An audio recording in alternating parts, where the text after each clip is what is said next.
All right, well, let's get this summit off the ground. Good afternoon to all. My name is Javed Siddiqui. I have the good fortune of serving as the president of the Hunt Institute. This summit has become an annual convening. It's especially critical this year as policymakers and stakeholders throughout the Commonwealth have continued to grapple with one of the most disruptive moments we've seen in decades. The COVID-19 pandemic has disrupted just about all areas of life, taking the lives of thousands, generating an economic recession, and upending the lives of millions of students and families. Education leaders at the state and local level have been navigating these challenges since March that they've had literally no time to prepare for. And despite those difficulties, our state and district leaders, principals, teachers, and parents have stepped up and are working tirelessly to meet the needs of all of our students. I'm also grateful to the tireless work of all of you, our legislators, put in the time to meet the needs of our constituents. And I'm excited to work with everyone here over the next 2 days to figure out how to best serve our students and our families and our educators in this moment. We have a wonderful group of state and national experts lined up for today, and I'm excited for our conversation. Finally, I'd like to thank this year's summit co-chairs, Senator Louise Lucas and Delegate Rosalind Tyler, for their partnership and leadership. With that, I'm going to turn it over to Senator Lucas to provide some opening remarks.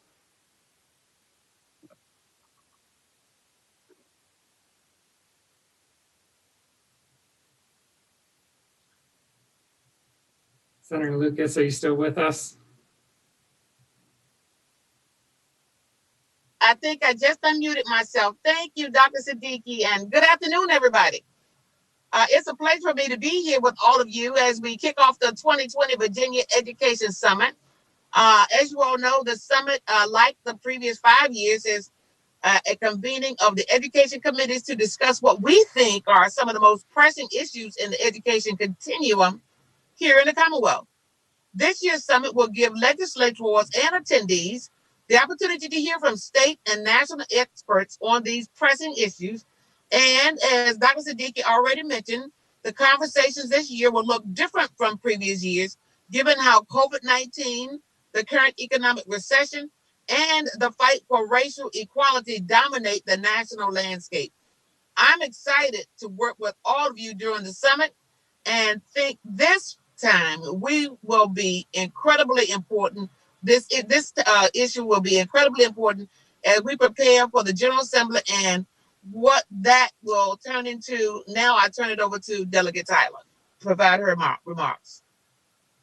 Thank you, Senator Lucas, and I'd like to say good afternoon to everyone. I am Delegate Rosalind Tyler, representing the 75th House District, which includes Sussex, Greensville, Brunswick, Southampton County, City of Emporia, and the City of Franklin, and part of Lunenburg. So you see, I serve half of the Commonwealth. But I have enjoyed being in the General Assembly now for 15 years and chair of the House Education Committee, as well as a member of the House Appropriations Committee. I am looking forward to this event, and I'm excited to play a role in facilitating this year's discussion, especially as our discussion pertains to topics affected by one of the most disruptive moments in our history.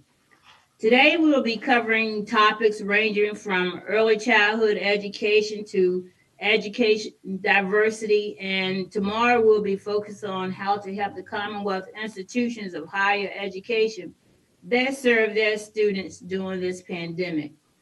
All of our district has been severely impacted by the pandemic, and I look forward to having discussions with fellow committee members and experts on how we as the General Assembly can best help our early childhood, K through 12, and higher education systems serve their students.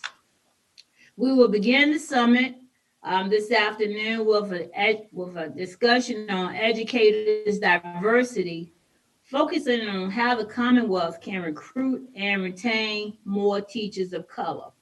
Thank you all for taking the time to join us on the summit.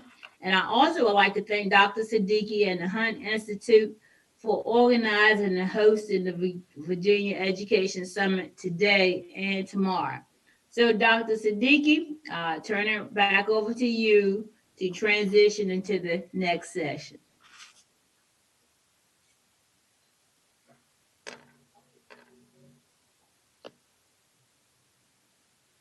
All right, thank you, Delegate Tyler. We will now officially start the summit with a session on educator diversity. There is a clear consensus on the positive impact recruiting and retaining more teachers of color has on student achievement, particularly students of color. And as the Commonwealth and frankly, the country's student population becomes increasingly diverse, it has become increasingly evident that diversity of the teacher workforce does not reflect the diversity of the student population. This discussion is designed to allow legislators and our resource experts to discuss how to recruit and retain more teachers of color in the Commonwealth. And to open this discussion, I would like to invite Senator Mamie Locke, who represents the 2nd District, and also coincidentally as a Hunt Cain Leadership Fellow, to provide some opening remarks. Senator Locke, over to you.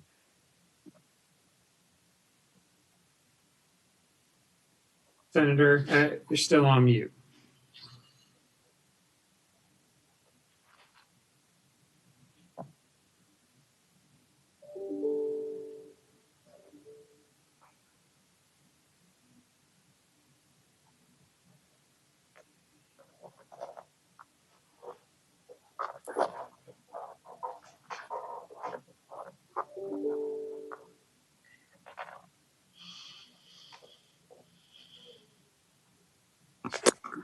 That would be helpful to be off mute, wouldn't it? Thank you, Dr. Siddiqui, and good afternoon, everyone. And welcome to the Virginia Education Summit. Though we are unable to convene in person, I'm excited that we are able to convene virtually, share ideas and understand how we in the legislature can best serve students in the Commonwealth. 20 years ago, non-white students made up less than 40% of the Commonwealth's student population. 3 years ago, non-white students made up the majority of the student population, and that number will likely rise. We also know through recent landmark research that students greatly benefit from having teachers who look like them. Literature developed by Johns Hopkins University and American University revealed that Black students who have one Black teacher before the 3rd grade are 13% more likely to attend college, and Black students who have more than one Black teacher before the 3rd grade are 32% more likely to attend college. The benefits of having a diverse educator workforce are clear. And to accomplish that goal, the Commonwealth has a lot of work to do. I look forward to this afternoon's discussion and hearing how in-state and out-of-state leaders are thinking about this topic, as well as getting advice on how we in the legislature can help in the effort to recruit and retain more teachers of color. Thank you all for joining us this afternoon. And Patrick, I'll turn it over to you to begin this discussion. Thank you so much, Senator Locke, and thank you again to everybody who's joined us. As a reminder, my name is Patrick Sims, Director of Policy and Research with the Hunt Institute. I'm going to help facilitate this virtual meeting. So looking forward to this next discussion. As Senator Locke, that was a great way to get us set up. I will be brief in my introduction so that we can get to our resource experts. We do have about 45 minutes per session. It's a little shorter than I think any of us would like, because I know we are going to have a lot of questions to ask, but we'll get through as many as we can in each of these sessions. So first, I'd like to welcome and introduce Dr. Javon Adams-Gaston, the president of Norfolk State University, who is going to share with us some notes from how Norfolk State is approaching this really important topic, and then we'll hear from our other 2 resource experts. With that, I'll turn it over to President Adams-Gaston. Thank you so much, Mr. Sims, and I thank you for both the introduction and the work that you do and the work of the Hunt Institute team in supporting the development of transformative public policy. Let me start by saying this is an area that's near and dear to my heart because I come from a long line of educators. My mother was an educator, educated at an HBCU and working as a teacher in Washington, D.C. I have many aunts who were educators, including one who graduated from Norfolk State University and as a teacher, and my paternal grandmother was educated as a teacher at Winston-Salem College, so what is now Winston-Salem. So it's really important to me, this whole notion of education and how education changes the lives of not only the individual, but their entire family.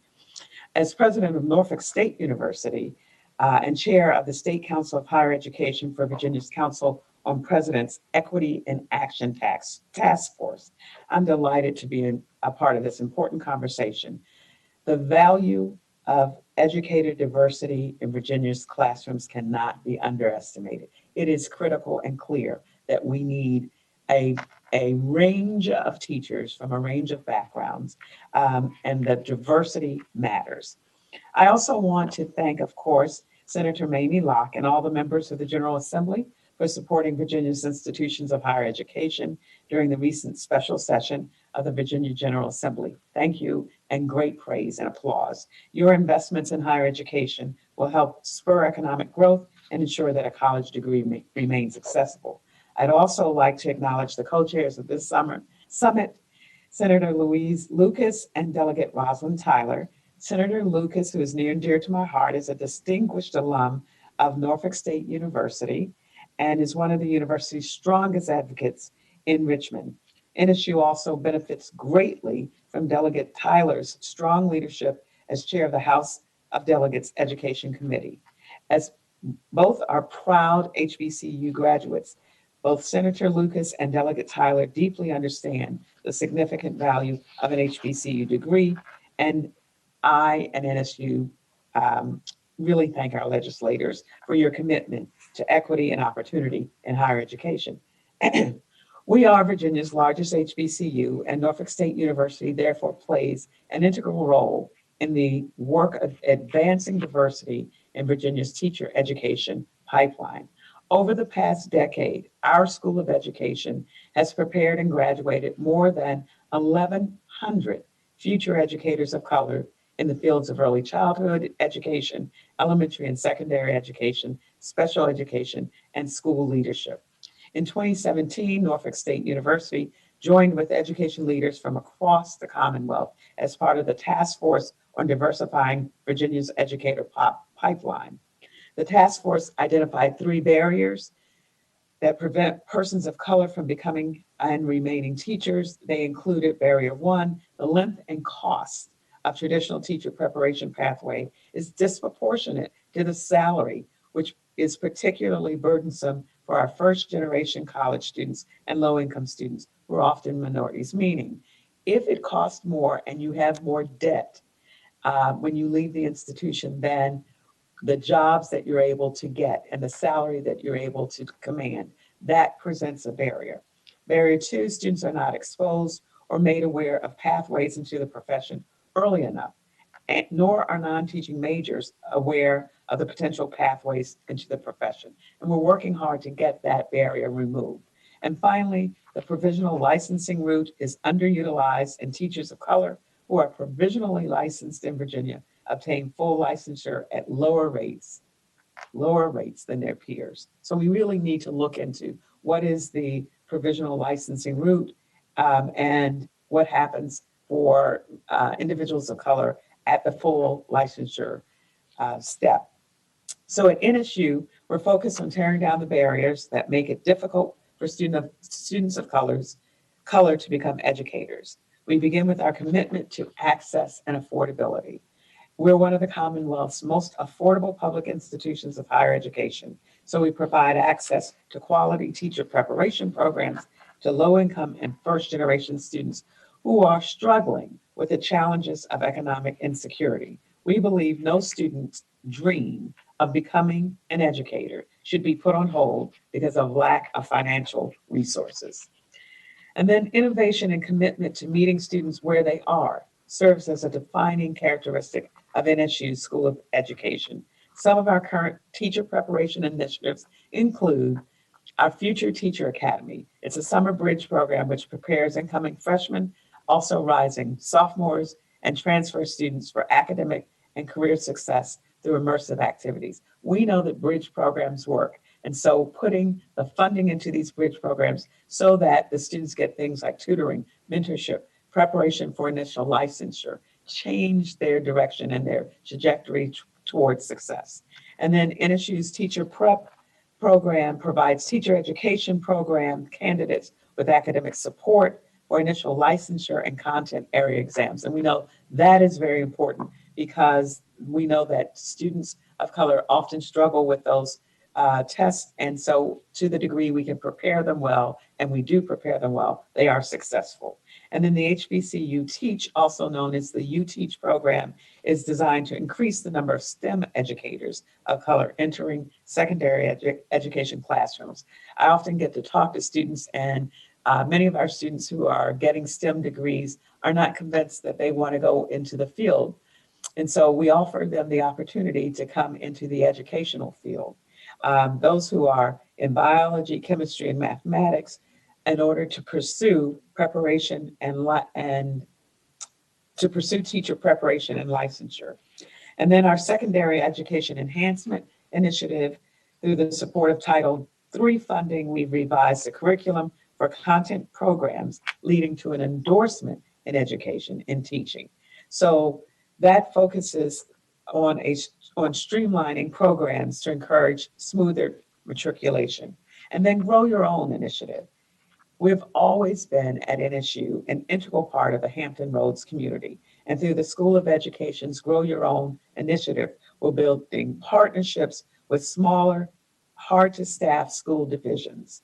We help identify creative approaches to fill teacher vacancy by enrolling paraprofessional teacher assistants in teacher preparation programs. And finally, our child care access means parents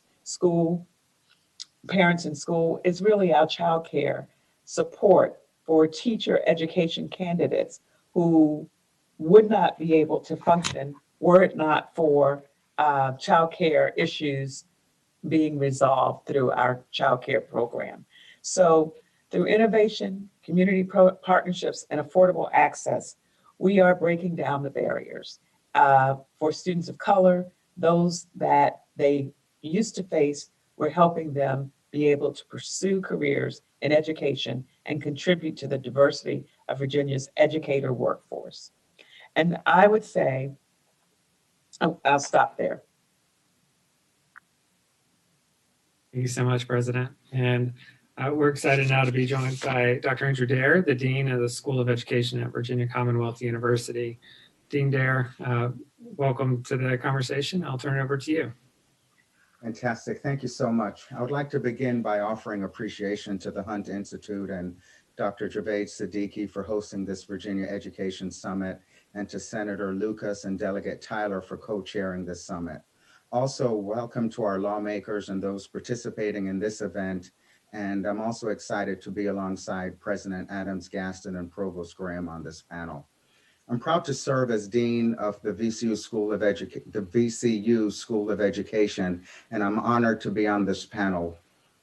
VCU and its School of Education are committed to addressing the most pressing issues facing our region and nation. So I'm excited to share a little regarding educator diversity in the Commonwealth, along with what we're doing in the VCU School of Education. It is also an exciting time to be a Dean of a School of Education in a state with a Department of Education with its level of commitment to diversity and equity. Our state superintendent, Dr. James Lane, has demonstrated outstanding leadership in the area of educational equity, and VDOE has an Office of Equity and Community Engagement under the leadership of Ms. Leah Walker that is doing incredible work on centering equity. VDOE will be releasing a report in the very near future on navigating at Equity VA, Virginia's Roadmap to Equity, which I encourage you all to look out for. There's a tremendous amount of data related to educator diversity that VDOE has, but I just want to share 3 data points just to help establish context for this conversation today. 82% of Virginia teachers are white, while 48% of students are white, and 52% of Virginia students are non-white. 70% of Virginia students enroll in institutions of higher education within 16 months after graduation, compared to 60% of Black students and 58% of Hispanic students. And Black students with a Black teacher by 3rd grade are 13% more likely to go to college. So there's no question that educator diversity is important. So what are we doing here at the VCU School of Education to address educator diversity? To effectively address educator diversity, we have to address retention, and we have to prepare educators differently to increase retention. We also have to be more intentional in our recruitment practices. Regarding retention, I'd like for you to consider some points that I find intriguing. We're more segregated now than we have been in the last 40 plus years, which is seen in our schools, communities, neighborhoods, places of worship, social circles, etc. In Virginia, as I stated, 82% of our teachers are white, and most come from middle income backgrounds growing up in communities that reflect the aforementioned segregation. During our K-12 and even college education, we have all been mis and undereducated on the contributions of underrepresented minorities in American society. And what has been presented in a very selective manner from a deficit standpoint, where persons of color are presented in a way that are exceptions. Also, we have not shared accurately on the historical atrocities and misgivings in this country's past, making it much harder for persons to accept the reality of racial inequity and injustice. This all contributes to the perceptions and expectations that people have of underrepresented minorities. So unless we believe that our young men and women entering teacher prep programs have magical absolution to any implicit bias, magically have knowledge and skills on being culturally relevant and responsive, magical knowledge and understanding the challenges and issues for those living in poverty, our educator preparation programs will have to include this in the preparation of our teachers, education leaders, and administrators. Teachers who better understand the broader cultural context, who possess strong content knowledge, and who are culturally relevant and responsive in their pedagogy and practice are more effective and successful in the classroom and are more likely to remain in their teaching positions compared to those who struggle without these knowledge and skills.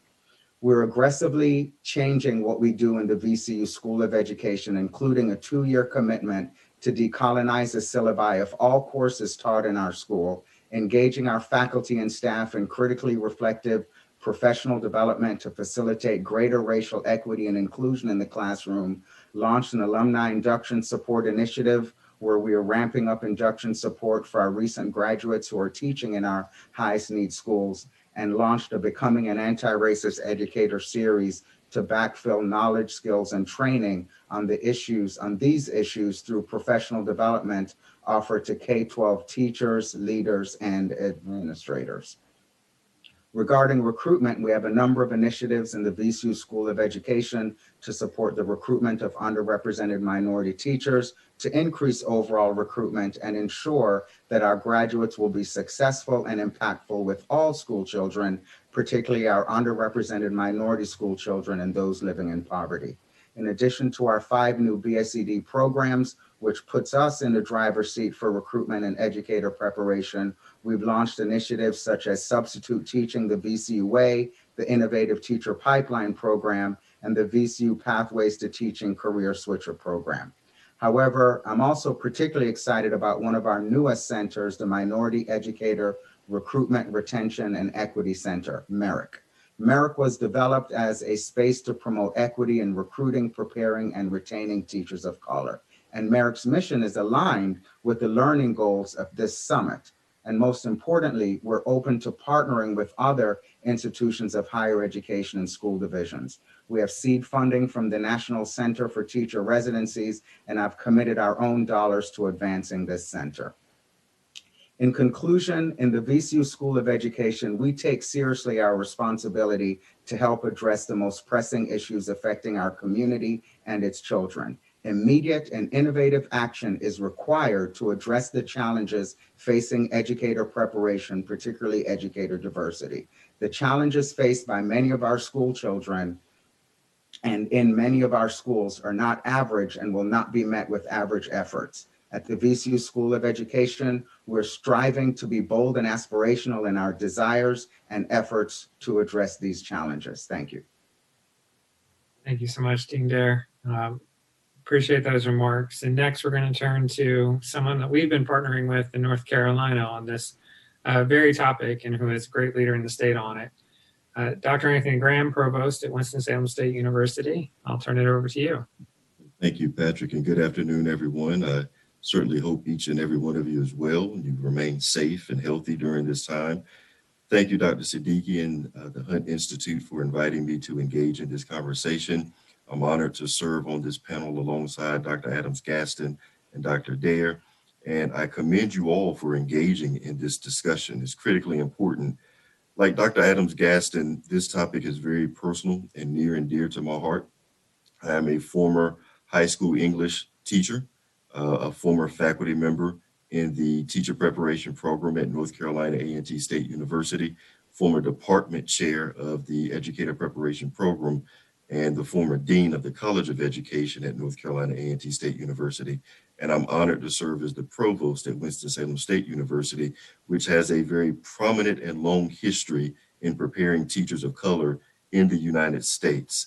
In fact, we were the first institution, HBCU, to offer a teaching certification for our students at the elementary education level in the 1920s. So I am pleased to serve in this role. I'm also honored to serve as the chairperson of the Governor's Drive Task Force, which is what I'll share with you this afternoon. I want to begin by sharing a little bit of context about our population in terms of our K-12 students and our teacher demographics here in the state of North Carolina.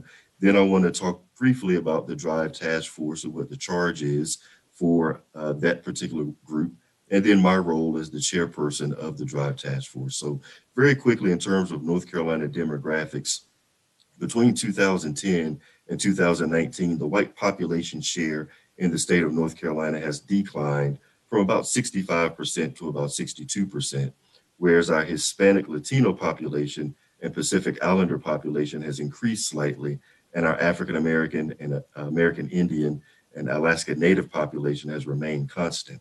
In our classrooms, however, we have seen a spike in our students of color. In 2005-2006 school year, 43% of our students were students of color in our K-12 population. By 2018-19, 53% of our students in our K-12 schools are students of color. So we have seen a 10 percentage point increase in terms of our students of color in our K-12 schools. So we are now a majority ethnic, racial, diverse student population. However, as Dr. Dare just alluded to, in Virginia, North Carolina is very similar. Our teaching population remains white. 81% of our classroom teachers are Caucasian.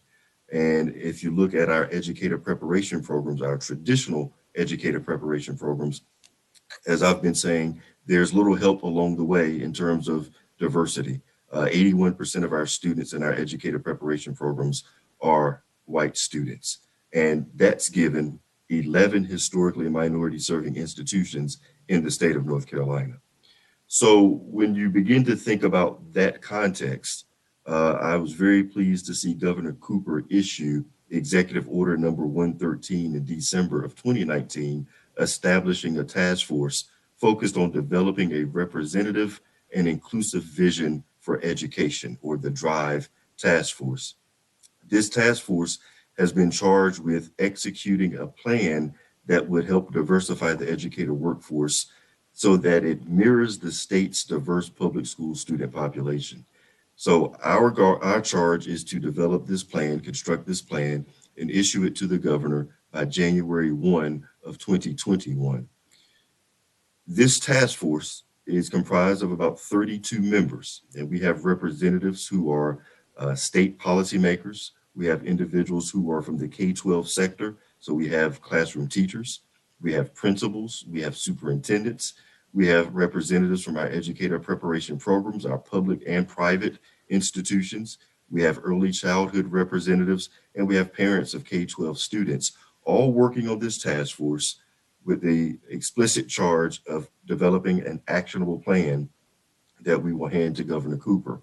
What we've been asked to do is five specific things. Number one, we are assessing the state's progress toward increasing K-12 school educator diversity.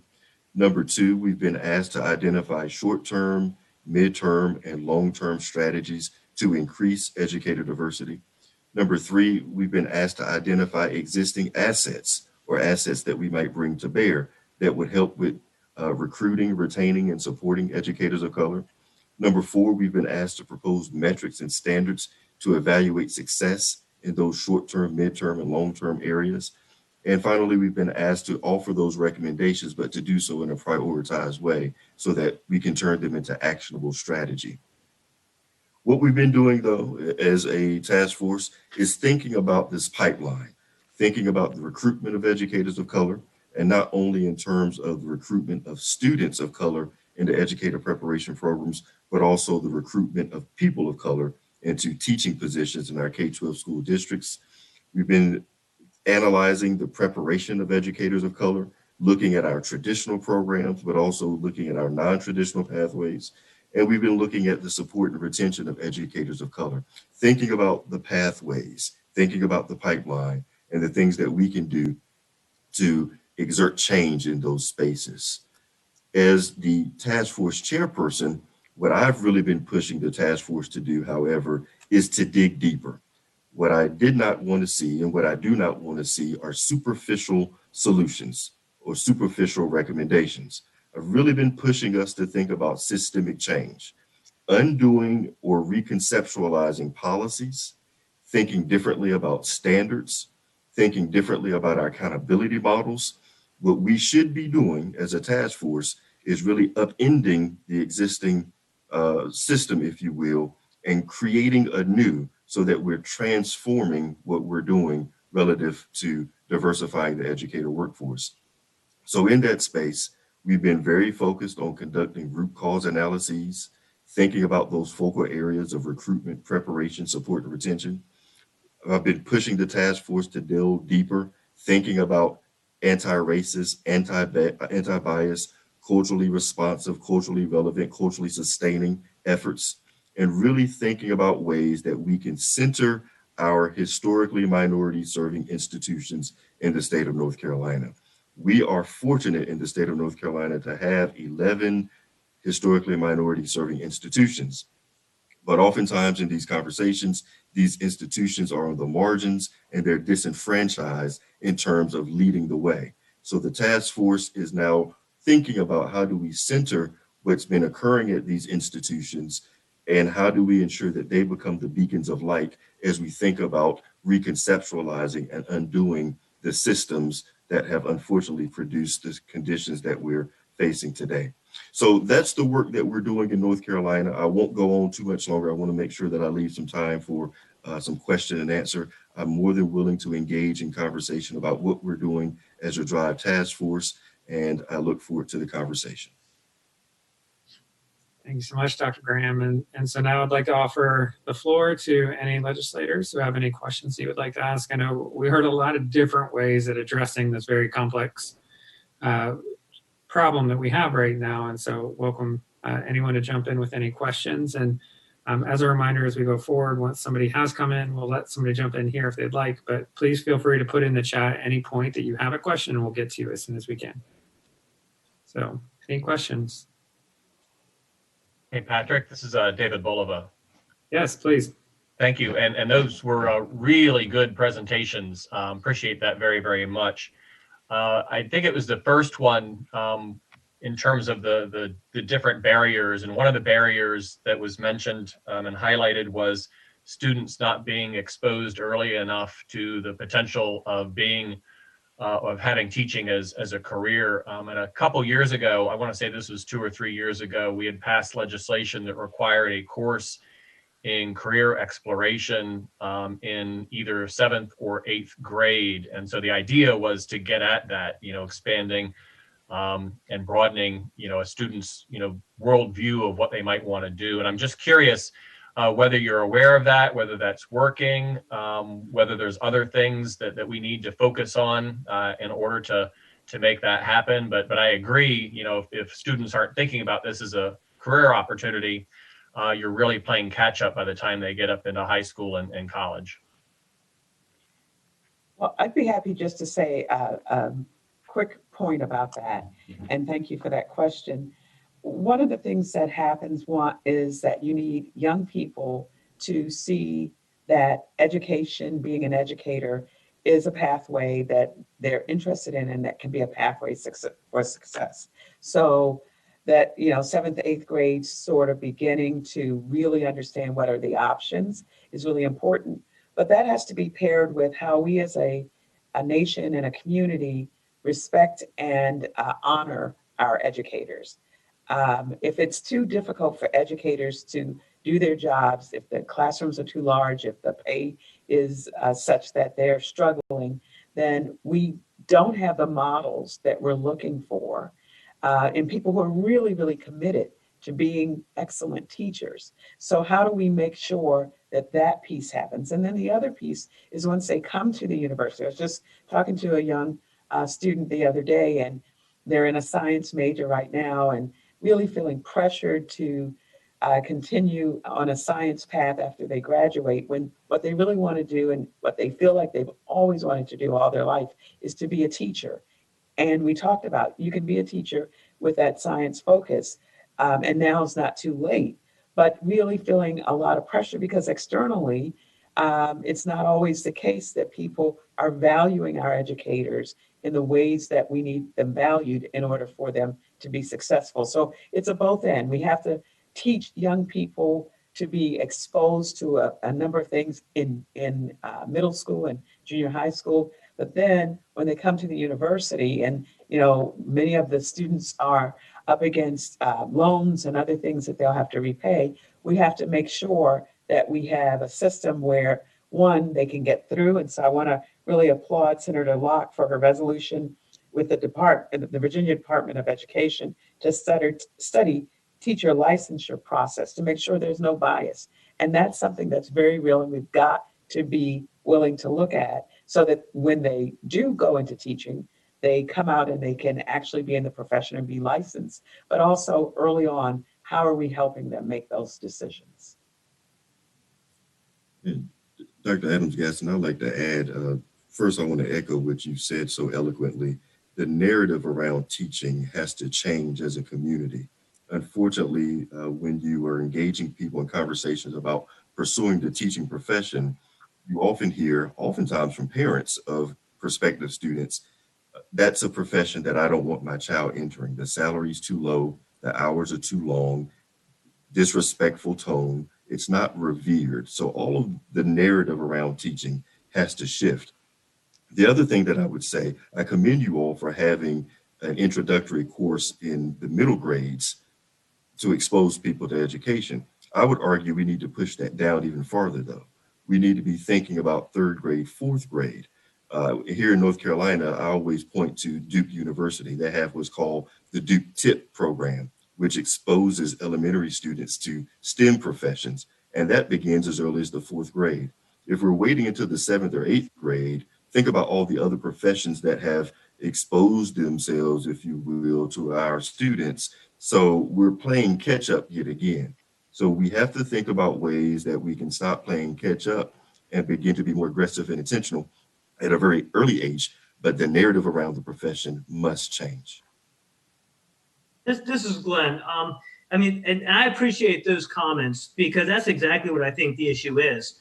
I don't think it's that we're not getting to them early enough. Look, every teacher I've ever talked to, probably every teacher any of you have ever talked to, they're a teacher because of a teacher. The only profession that we get introduced to at a young age is teaching. I remember my fourth grade teacher. I remember her vividly. My seventh grade teacher, I wouldn't be in government if it wasn't for her. So I look fondly on teaching because of the impact on me. I look at this and we talk about, well, are we actually reaching the kids early enough? I think the answer is yes, but the issue is why aren't they becoming teachers? And I think it goes to what Mr. Graham or Dr. Graham, and I apologize if it's Dr. Graham, I just mentioned, because more and more members of all communities, whether African-American communities, non-white communities, are graduating college and they're getting their college degree. And the question is, why aren't they going into teaching? And it's not because they can't pass the test. It's because there's other opportunities out there that they perceive provide a better lifestyle for them and their families, that have a better perception out there. I really do think it's the perception of teachers, and it's sad. There was a time when all of us grew up that the most credible profession you could be into, the most respectable profession was that of a teacher.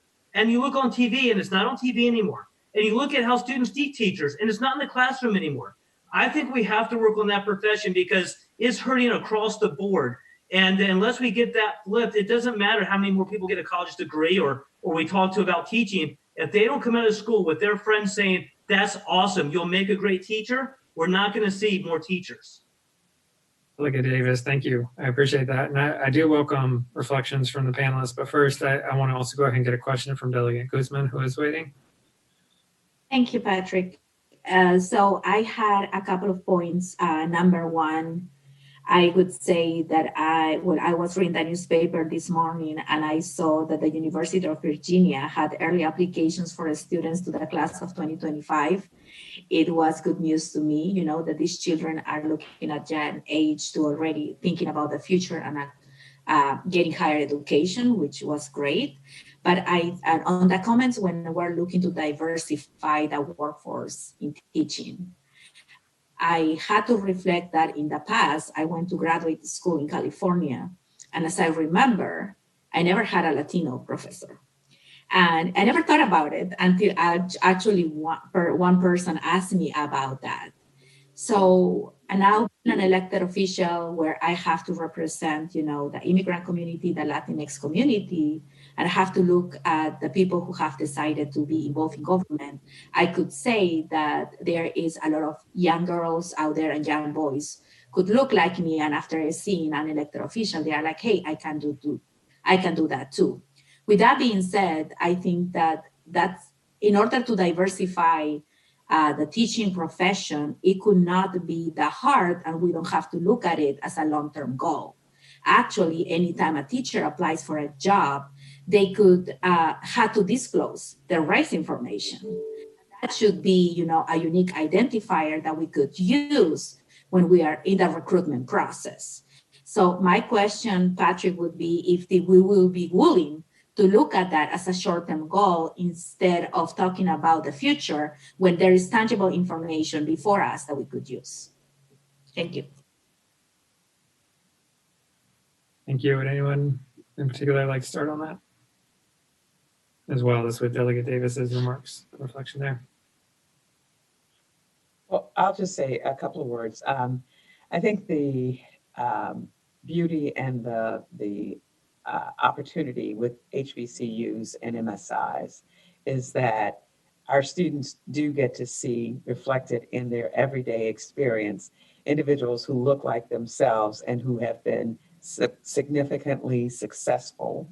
And we're a 21st century NSU is a 21st century HBCU, so we invite everyone in. And the wonderful part of that is that we have students who are white students who are seeing for the first time professors of different races and really having the experience of that excellence that comes from those individuals. I think that what is important is the focus on a diverse nation needs a diverse educator workforce. And it has to be bigger than, 82% and 80% who are individuals who are not of color, and then teaching, 50% and 48% of individuals who are of color when we have the opportunity to make that more even. So I do think there is some need for ensuring that people who want to be teachers are revered, are supported, have a mentoring program that allows them to be as successful as they can be, and they are exposed to diversity before they get into the classroom in meaningful ways so that they're ready to work with the students that exist in their communities or in the communities where they will need to work. And if I can add that, I do think, as I mentioned in my opening remarks, that we do have to do things differently in how we prepare educators.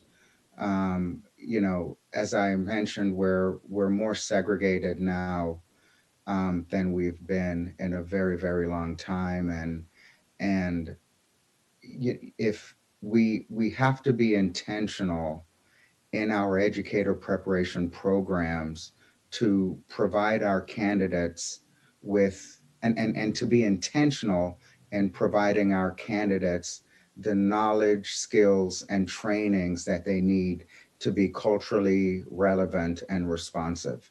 High quality and culturally responsive teachers serve as better role models for underrepresented minority students who might be interested in going into education. And when we look at our teacher attrition and schools that we have a hard time to fill positions, those are schools that have a greater percentage of students living in poverty and schools with a higher percentage of underrepresented minority students. And it's unfortunate, but I agree wholeheartedly with some of the earlier comments that education is one of the few, possibly even only career where you've got on the job observation at a very, very early age. But the unfortunate reality, particularly as we talk about teacher diversity, is the experience for our underrepresented minority students are oftentimes very different than it is for our white students. And we know there's disproportionate suspension. There's a tremendous amount of data that we can point to, but there's also data on the flip side that we can point to in terms of teachers who have those knowledge and skills in being culturally relevant and responsive. And so we really have to work hard to prepare our educators differently so that they can have the skill sets to really be a good role model to all students. And the final thing I'll share is in thinking about diversifying the workforce and thinking about what can we do in the immediacy. There's some things that I think that are right at our fingertips that we have to think differently about. So for example, praxis core examinations. This is a barrier for many students of color. And these assessments tell us very little. Actually, they tell us nothing about teacher effectiveness once teachers enter the classroom to work with K-12 students. Licensure examinations, for example, they're not predictive. They don't tell us a great deal about teacher retention. However, we continue to cling to these instruments because they've always been there. But what we don't do is connect why they're there. They emerged as part of what we call white streaming. It was an effort to eliminate people of color from teaching students who were white. So we wanted to get classroom teachers of color out so that we could have white teachers teaching white students. So the rationale for these examinations were oppressive and biased to begin with, but we continue to cling to these types of assessments as if they're the answer to producing highly qualified classroom teachers, and that's not the case. Teacher evaluations that really don't get at what happens in the classroom with students of color. So there are things that we're clinging to because they've always been there that we have to question why they're there and what purpose do they serve. So those are some of the things that we have to look at in the immediacy and begin to think differently about how we do the work that we do.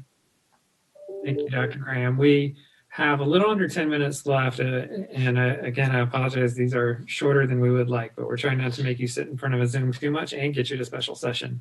I have Delegate Mugler who has a question and comment, and then Delegate Davis will come back to you for one last question as well. Thank you. Actually, I have a couple questions, but I'll try and be brief about all of them. Thank you to the panelists for your comments this morning. I spent 12 years serving on a school board in a minority majority district, and we long had these conversations about the need for having more minority teachers available. And the bottom line really was we just didn't have a pool to select from, which is really the basis of much of your comments today, is that they're simply not there to hire. And so we were very active about trying to hire. And the bottom line also is that we have a teacher shortage, period. So our pool is limited in all directions. But I really appreciate this discussion today. I did want to, Dr. Dean Dare. You had specifically talked about at VCU a process that you all were going through to decolonize. Can you talk about that a little bit more? You still here?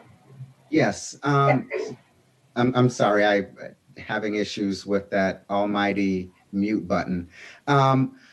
So, you know, we really want to ensure that we're being more culturally responsive in our curricula and that we're being more inclusive in our educational practices in preparing more culturally responsive, more culturally relevant educators. And we recognize that we have to do things differently because when we look at our accreditation, when we look at all of those things, there are really no requirements by any accrediting body for us to really lean into culturally responsive practice and pedagogy.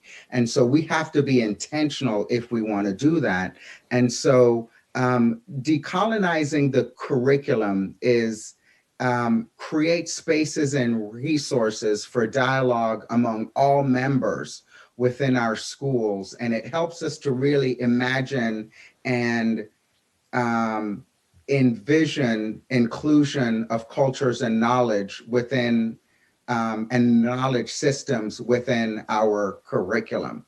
And it allows us to ensure that in the content that we're providing, in the research that we're citing, that we're being critically reflective and we're being inclusive of the voices, particularly of diverse researchers and scholars in the field that are contributing in the education space. And so for us, it's critically important because in this process, we will ensure that we're more culturally responsive in our curricula and in the climate within our classroom, that we're better integrating research, knowledge, and practice from diverse scholars, and that we're critically reflective within the curriculum. So it allows us to be more inclusive in our educational practices and in preparing educators that are more culturally responsive.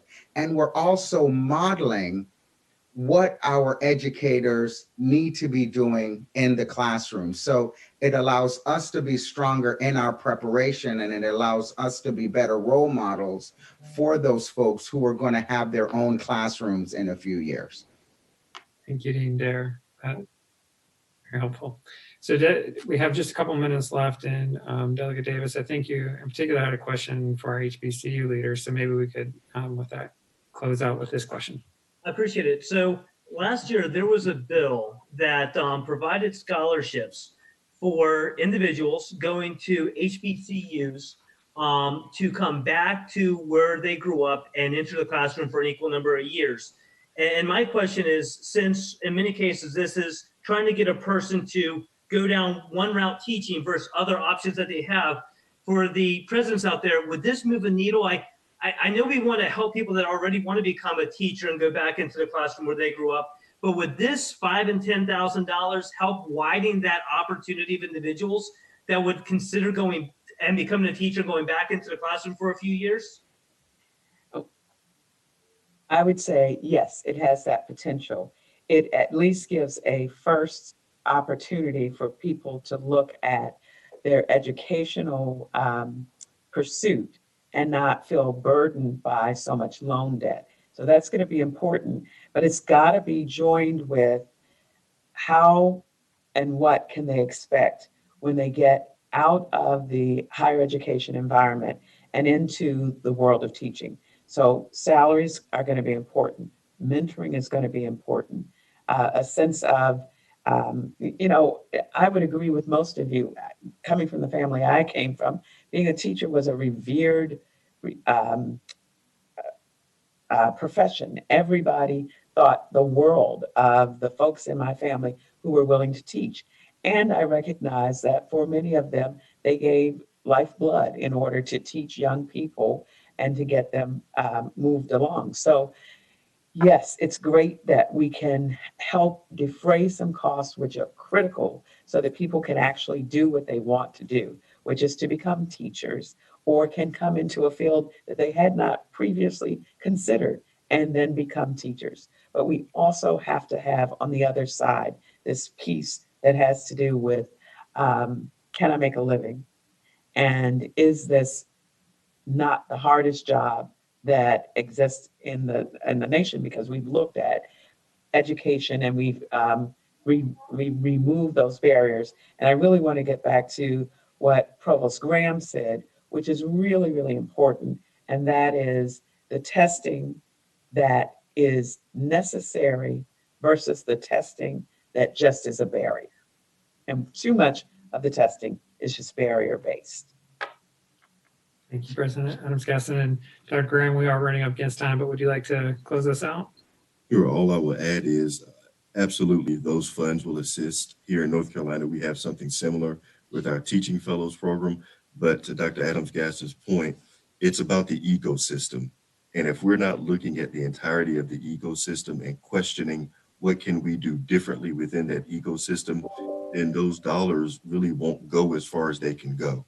You're still going to have students of color entering an ecosystem that disenfranchises them and oppresses them. So we have to ask the question. I love what Dean Dare is talking about in terms of the work they're doing at Virginia Commonwealth. Now the question becomes, how do we ensure that that work is scaled so it's not a one-off at an institution, but it occurs across all institutions? So that's where you start getting into conversations of what can we do to affect the standards that we use, because educator preparation programs will follow what the standards are. Well, if the standards are written in such a way that now you have to decolonize the work that's been done, all institutions, just not HBCUs, all institutions must follow. That's the ecosystem that we have to consider. Thank you, Dr. Graham. And thank you again to all three of you for joining us for this important discussion. A quick reminder too for everybody, we will be sending out key takeaways after the full meeting is over. So we will have notes from all three of these resource experts. And if you have additional questions, please don't hesitate to follow up with us, or I'm sure all three of them would be happy to talk to any of you as well. So please do reach out. So thank you again. With that, we're going to transition to our next session.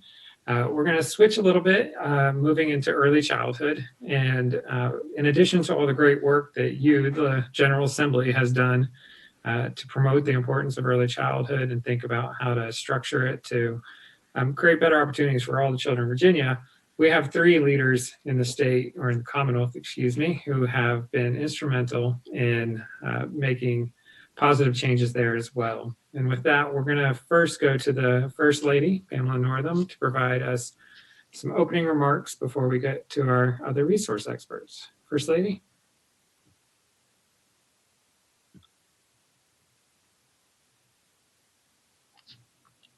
Okay. She's on. We may be having a slight technical connection issue. So with that, maybe we'll go a little out of order. And I see Jenna and Lisa both with their video on. So we'll come back to the First Lady once we get the video and the audio problems worked out. But first, we'll come to Jenna Conway, the Chief School Readiness Officer at the Virginia Department of Education. Jenna, thank you so much for joining us. I'm going to turn it over to you to get us started. Excellent. Good afternoon, everyone. I'm honored to be here. Huge thanks to the Hunt Institute and for all of you. Oh, I just see the First Lady popped on. Perfect timing. Yes. Let me pause there. Very excited to hear from you, but let me go first to the esteemed and illustrious First Lady of the Commonwealth of Virginia. Good afternoon, everyone. It's so great to see you all. And even if it's online again, thank you all so much for taking the time out of your busy schedules to prioritize Virginia's littlest learners and their launch pad to success. I definitely want to thank our friends at the Hunt Institute for bringing us all together again and for their dedication to our children. I think this is probably the fourth time that I've had the privilege of attending this conference. So thank you all so much for that. As many of you know, each fall I look forward to our back to school tour, and I've traveled over 5,000 miles across the Commonwealth, thanking our superhero teachers, bringing books and school supplies. But sadly this year I had to deliver books and PPE. On our trips, we've always prioritized listening to families, educators, and local leaders. But this year, I heard how a provider went from almost 100 students to less than 30 overnight, and how many centers were struggling just to pay their mortgages, let alone buying PPE and additional cleaning supplies, etc. Some saying, as we continue this marathon, they just can't catch their breath. Now, I know it's been a very hard year for every Virginia family, but as we continue this battle, it's good to remember that we also had some incredible victories that give us hope for a brighter future. We're so grateful to the visionary legislature for passing keystone legislation in January that will build a stronger, more equitable early childhood care and education system for years to come. And despite the public health crisis, I am so proud of our undaunted team at the Department of Social Services and Education who are still on track to fully transition oversight of early learning to the Department of Education before the July deadline. This transformative legislation included a pilot for at-risk 3-year-olds in our Virginia Preschool Initiative, or VPI. We are confident there will be marked improvement in school readiness for those children who need it the most.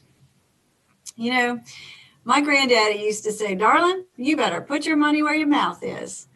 And I would change that maybe just a little today to say that we put our money where our heart is, with historic funding of early childhood in the budget.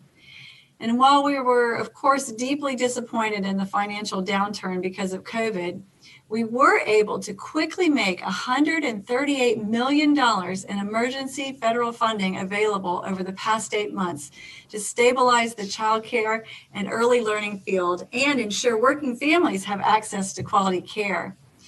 I believe Ralph is the only governor in the nation who dedicated the Governor's Emergency Education Relief, or GEAR, funding to pre-K, helping us to sustain our vital pilot for 3-year-olds.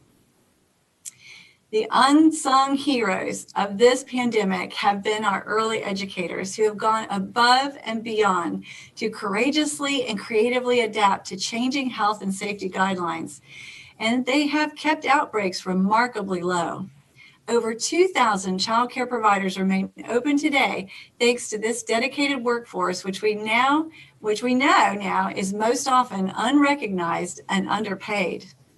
So that's why we're grateful to the legislature again for working hard during this long special session to reallot key items in our funding package, especially $3 million worth of early educator incentive grants.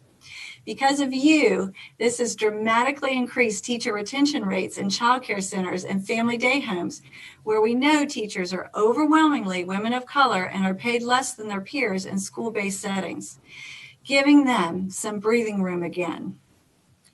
Our next steps must be laser focused on scalable and sustainable access to quality slots while continuing to improve support for our early childhood educators.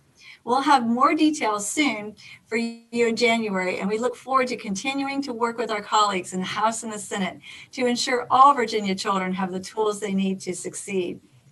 A superintendent once told me when he was able to put VPI classrooms in a school, "If I ever feel down or discouraged now, all I have to do is visit a VPI classroom. Nothing is more joyful or hopeful. They are such a gift." So I thank you all for remembering these children are our future.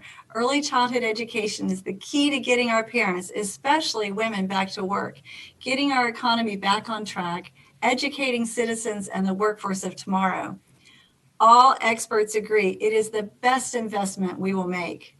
What we do now will make all the difference. And as I always say when I talk to our teachers, you truly hold the future in your hands. So speaking of visionaries, next you get to hear from the experts, 2 talented and truly inspirational women who I am very proud to call my friends, Jenna Conway and Lisa Howard. Thanks so much. Thank you, First Lady. That was incredible. And I probably should have gone first. That's a hard act to follow. But as introduced, I'm Jenna Conway. I'm our Chief School Readiness Officer and laser focused on making sure that every child in the Commonwealth has the opportunity to enter kindergarten ready to succeed. I want to provide a little bit more of the nuts and bolts about where we are on the transition, and as the First Lady articulated, how we're supporting the broader early childhood sector, including pre-K, Head Start, and childcare to recover. And then I'll turn it over to Lisa. I think now more than ever, and you all are very present in your support of this legislation, it's essential to kind of move under one roof responsibility for preparing kids for school in a way that we couldn't have even imagined when the legislation was passed, differentiating between school and childcare and school. It's all become a blur, right, across our Commonwealth, right? We have kids who are in virtual learning out of the home. We have kids who are learning at home, right? We have the whole mix. And we know that it's incredibly challenging for our kids, for our educators, and for our families across the Commonwealth. We also know that this pandemic is unfortunately exacerbating some of the worst inequities in our society. And so really building off what was spoken about in the prior session and Dr. Lane and the Board of Education's commitment to equity, really carrying that into the early childhood space as we seek to put in place the different pieces of this transition in order to move oversight for childcare, Head Start, and pre-K under one roof, under the Board of Education and the Department of Education. We are moving full speed ahead on the legislation that you all passed this year. On July 1st of this year, the first team virtually moved from the Department of Social Services to the Department of Education, including the Director of Head Start Collaboration, sort of our liaison to the field, and all of our incredible Head Start grantees across the state who really serve the most vulnerable of our vulnerable families and have done an incredible job stepping up, and whether virtually or in person, serving from early Head Start and Head Start, 15,000 of our lowest income, most underrepresented kids and families. We also moved over the team that helps us think about what do we want? What does quality in early childhood look like? Doesn't matter the name on the outside of the building or the funding source. We know that there's no single provider that can serve all kids birth to 5. And so now having a team at the Department of Education underneath me that looks at what we want in each infant, toddler, and preschool classroom, and how would we support our educators to do that. Obviously, COVID has flipped that a little bit upside down. I use this example of the challenge. So I have a kindergartner, and I think about Pam's example of sort of how exciting that classroom is. And this is how my child now depicts kindergarten. This is her teacher, Miss Martin, and this is my child in kindergarten in a little bubble in Google Meet in the upper corner. You notice no toys, right? No blocks, no Legos, no peers. And I think if my child, who has sort of access to incredible resources, if this is her depiction of kindergarten, what does this mean for our preschoolers and kindergartners across the Commonwealth, and really figuring out how we respond to this. I think the first is really trying to shore up all of our providers. So as the First Lady articulated, getting cash assistance and relief to our childcare and open Head Start and BPI programs that are serving kids in person, making sure that we are keeping educators, kids, and families safe has been the top priority. And we've been able to do that through adjusting guidance and guidelines all the time, making sure that Department of Social Services and Department of Education are in line, right? So we're saying we have whatever we expect for this 4-year-old in this setting is the same for this 4-year-old in that setting. As we move over the different pieces, and we have agreements now between the Department of Social Services and Department of Education on moving over licensing, making sure we have the right staff at the Department of Education as of July 1 of next year when the big teams move over, and kind of getting all of that in writing done prior to the General Assembly so that we can make sure we can share our joint agency plan with you as we kind of get closer and closer to the point of transition. We're listening to stakeholders more than ever. We've done listening sessions with childcare programs, with Smart Beginnings, with Family Day Homes, days, evenings, Saturdays. One of the silver linings of pandemic is a little easier to hear from people across the state because we're all doing Zooms and go-to meetings. And so we're constantly listening to stakeholders to make sure that this transition works for them, right? That they feel like the Board of Education and the Department of Education are their partner in keeping kids healthy and safe and giving them every opportunity. And we are launching, as of Friday, we announced applications will go out for our new Early Childhood Advisory Council to the Board of Education. So we are doing a wide sweep over the course of the next 4 weeks, reaching out across the state. We want a diverse set of stakeholder, parents, pediatricians, providers, Head Start, childcare, family day home, business members, right? Folks who can help advise the Board of Education as it takes on this incredibly important task of supporting the field. Really what we're saying, both a recovery and seamless transition, because as I've had the conversation with Dr. Lane and the board, we don't think COVID will be beyond us by July 1 of next year. In fact, we'll probably still be in the throes of recovery, noting that even today, we only have about 60% of the childcare system open and operational. And last but not least, we are preparing for this session. And I think, as the First Lady noted, we're still finalizing those details, but I think our single most important policy kind of recommendation this year will probably be in the Appropriations Act, right? We need funding for access. We took some steps back last year, but now more than ever, we know that this pandemic has had a disparate effect on our most vulnerable communities. We know that parents have been forced to sort of opt out of preschool. They just have so many things going on. Housing is unstable, job is unstable, right? And they've just said, like, I want to do preschool, but I just can't. And we need to make sure that every family of underrepresented 3, 4, and 5-year-olds has access to a preschool or kindergarten experience that meets their needs and supports them to thrive. And really, we'll come to you on how we think about supporting 3 and 4-year-olds in both BPI and mixed delivery. We need to think about sustainable childcare. If there's one single biggest takeaway from the spring, Head Start, school-based programs, they were fine. They shifted to virtual. It was chaotic. It was noisy. It was stressful, but everybody kept their salary and kept their benefits. In contrast, there was dramatic shutdowns on childcare. And in all sort of intents and purposes, for all intents and purposes, the bailout of the childcare sector was the federal unemployment. Right, the bailout of the childcare sector was the federal unemployment, right? Which doesn't mean stability for kids. It doesn't mean stability for families, and it certainly doesn't mean stability for our sector. And so as we go forward and we rebuild better, I think we'll start conversations with you all about how we really make sure we not only fund childcare to recover, but also in a sustainable way that looks more like BPI and looks more like Head Start. And lastly, as noted, our childcare educators truly have been on the front line and are the sheroes of this movement. And I just want to thank you again. I am like jumping out of my chair with the additional $3 million that we will be able to turn around. And we are starting planning meetings this week to get those 2 educators. They work in childcare, they work in family day homes, they are on the front lines, they are majority women of color. And the $1,500 that you've allocated to them not only makes a huge difference. If anybody wants, we have pages and pages of quotes of appreciation from our educators that make me cry. And it turns out, thanks to incredible research done by the University of Virginia, it actually really helps our kids and families. It dramatically increased retention. We did a gold standard random control trial, and teachers who received $1,500, less than $1 an hour, right? Less than $1 an hour, about 75 cents an hour, were more likely to stay, were more likely to turn down the job at Target or Walmart and stay. And kids benefit from those relationships. They know what they're doing. We don't have to retrain them. It's all the kind of things that go into positive return on investment.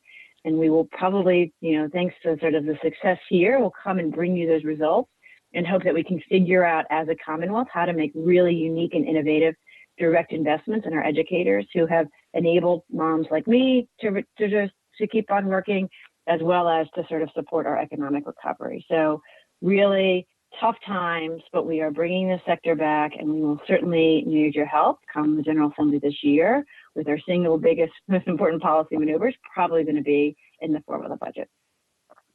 So with that, let me turn it over to Lisa Howard. Thank you, Jenna. It's great to be with you all today, and I just can't thank all of you enough for the support that you have given early education over the years, and certainly during the last General Assembly session and the special session as well.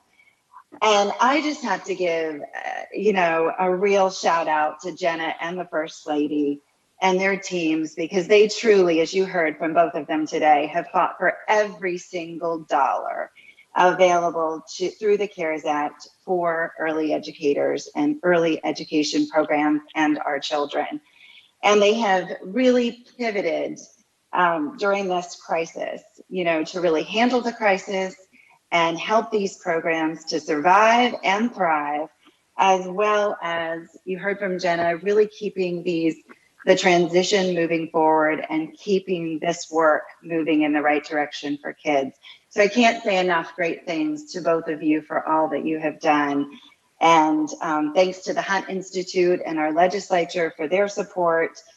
One of the things that we felt was critically important today is to give you all the opportunity to hear from a parent, as well as a teacher who really has been in the throes of this health crisis. And so I'd like to first introduce a parent from the new E3 school, which is located in the Park Place neighborhood of Norfolk. She is a parent of 2 children, and she's going to talk to us about how she's used the Virginia Kindergarten Readiness Program as a tool. So let's hear from Anita. My name's Anita. I'm a mother of Jay, who is a E3 school graduate, and my son, Jamar, he is currently attending the E3 school, pre-K. By the time Jay left the E3 school, her teachers already let me know that she would be ready for kindergarten. Being that she has been in kindergarten for about 2 to 3 months now, she's already performing on level. So with the E3 school assessing my child twice a year, it just gave me a better understanding where she was mathematically, with literacy, social skills, and self-regulation. I noticed that she was lacking in the social skills, so I was able to work with her on those skills at home. And in doing so, she's turned, we've seen a lot of improvements with her. And now that she's in kindergarten, she's like a social butterfly. Throughout their years here at the E3 school, I was able to see their strengths, I was able to see their weaknesses, and it was collaborated with the teacher. And what I love about the curriculum is the parent involvement aspect of it. And that's what I love about this school is that, cohesively we work together as one to create a difference for the child. I'm Brittany Blackman. I've been at the new E3 school now for 4 years. I'm newly promoted to the master teacher of the school, and I now work with the younger 3-year-olds. The challenge of COVID impacted my classroom because we went from a class of 19 to now a class of 10 with 1 teacher. And so shifting things around created, a new normal for the children. Since COVID started, I definitely saw a decrease in the language. I saw a decrease in using the resources that we provide in the classroom, using our solutions kit to solve problems, using Tucker Turtle to calm their body. So we've definitely had to kick up the narrating and modeling in the classroom for the children. Children respond to routine and they're resilient.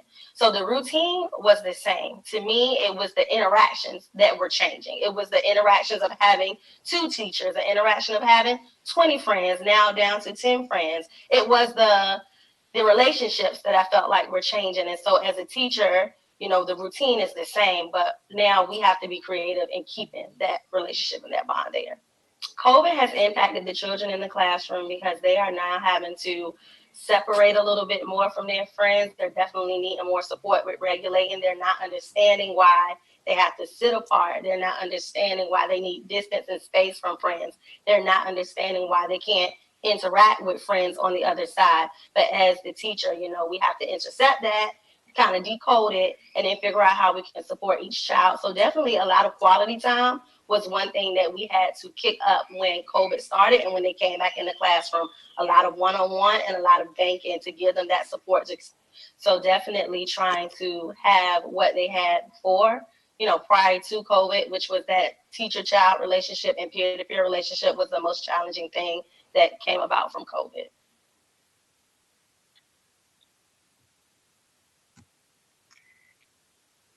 So I think as you heard from, Brittany, there have certainly been some incredible challenges through this crisis. And as you've heard me say over and over and over again, ad nauseum probably, early education really lacks consistent public resources like our other systems, K through 12 and higher education have.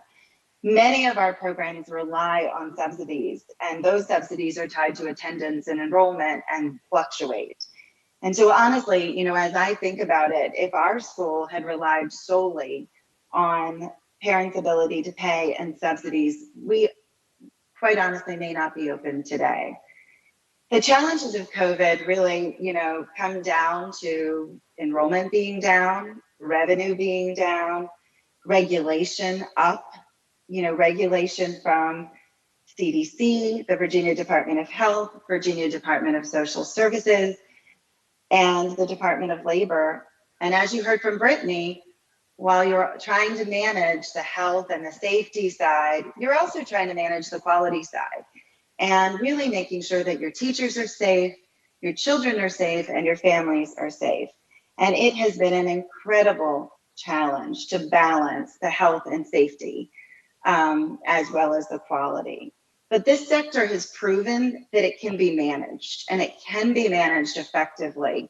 And I just couldn't be prouder in the work that has been done through this crisis, and the lessons that we have learned and how we can actually be better going forward.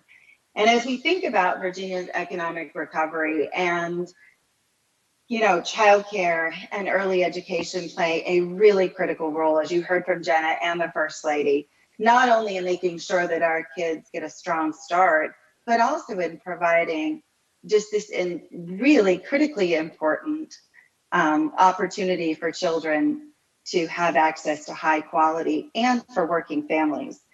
What I have to tell you is high quality early education truly is a game changer. And it's a game changer for children from all zip codes. Our school is a mixed income model school, and I have watched children from low income families who come from single parent families working 2-3 jobs. When they come to us at age 1, they're not walking, they're not talking, they're not crawling, they're not meeting developmental milestones at 1 year old. But what I will say is when they head off to kindergarten, when they have access to high quality early education, they actually, in many cases, are ahead of their middle and upper income peers. And we know that through using a version of the Virginia Kindergarten Readiness Program. And that's exactly what Anita was sharing with us earlier today. So it is my hope that we will continue to focus on fully restoring the 85 million and funding the expansion for 3-year-olds and 4-year-olds, and also fund early education consistently and steadily with state resources, because I have to tell you that is critically important as we go forward. Pre-COVID, we knew that 44% of our children were showing up not ready. Post-COVID, we're hearing nationally, and we certainly know that our state isn't going to be any different. Post-COVID, we know the achievement and readiness gaps, and those learning gaps are going to widen even more. And so we have to continue to work together and make this a priority, a top priority in our states. So thank you so much for the opportunity to be here and talk with you today about this important work. Thank you, Lisa, Jenna, and the First Lady. Now I'd like to open the floor to questions from members to any of these 3 resource experts.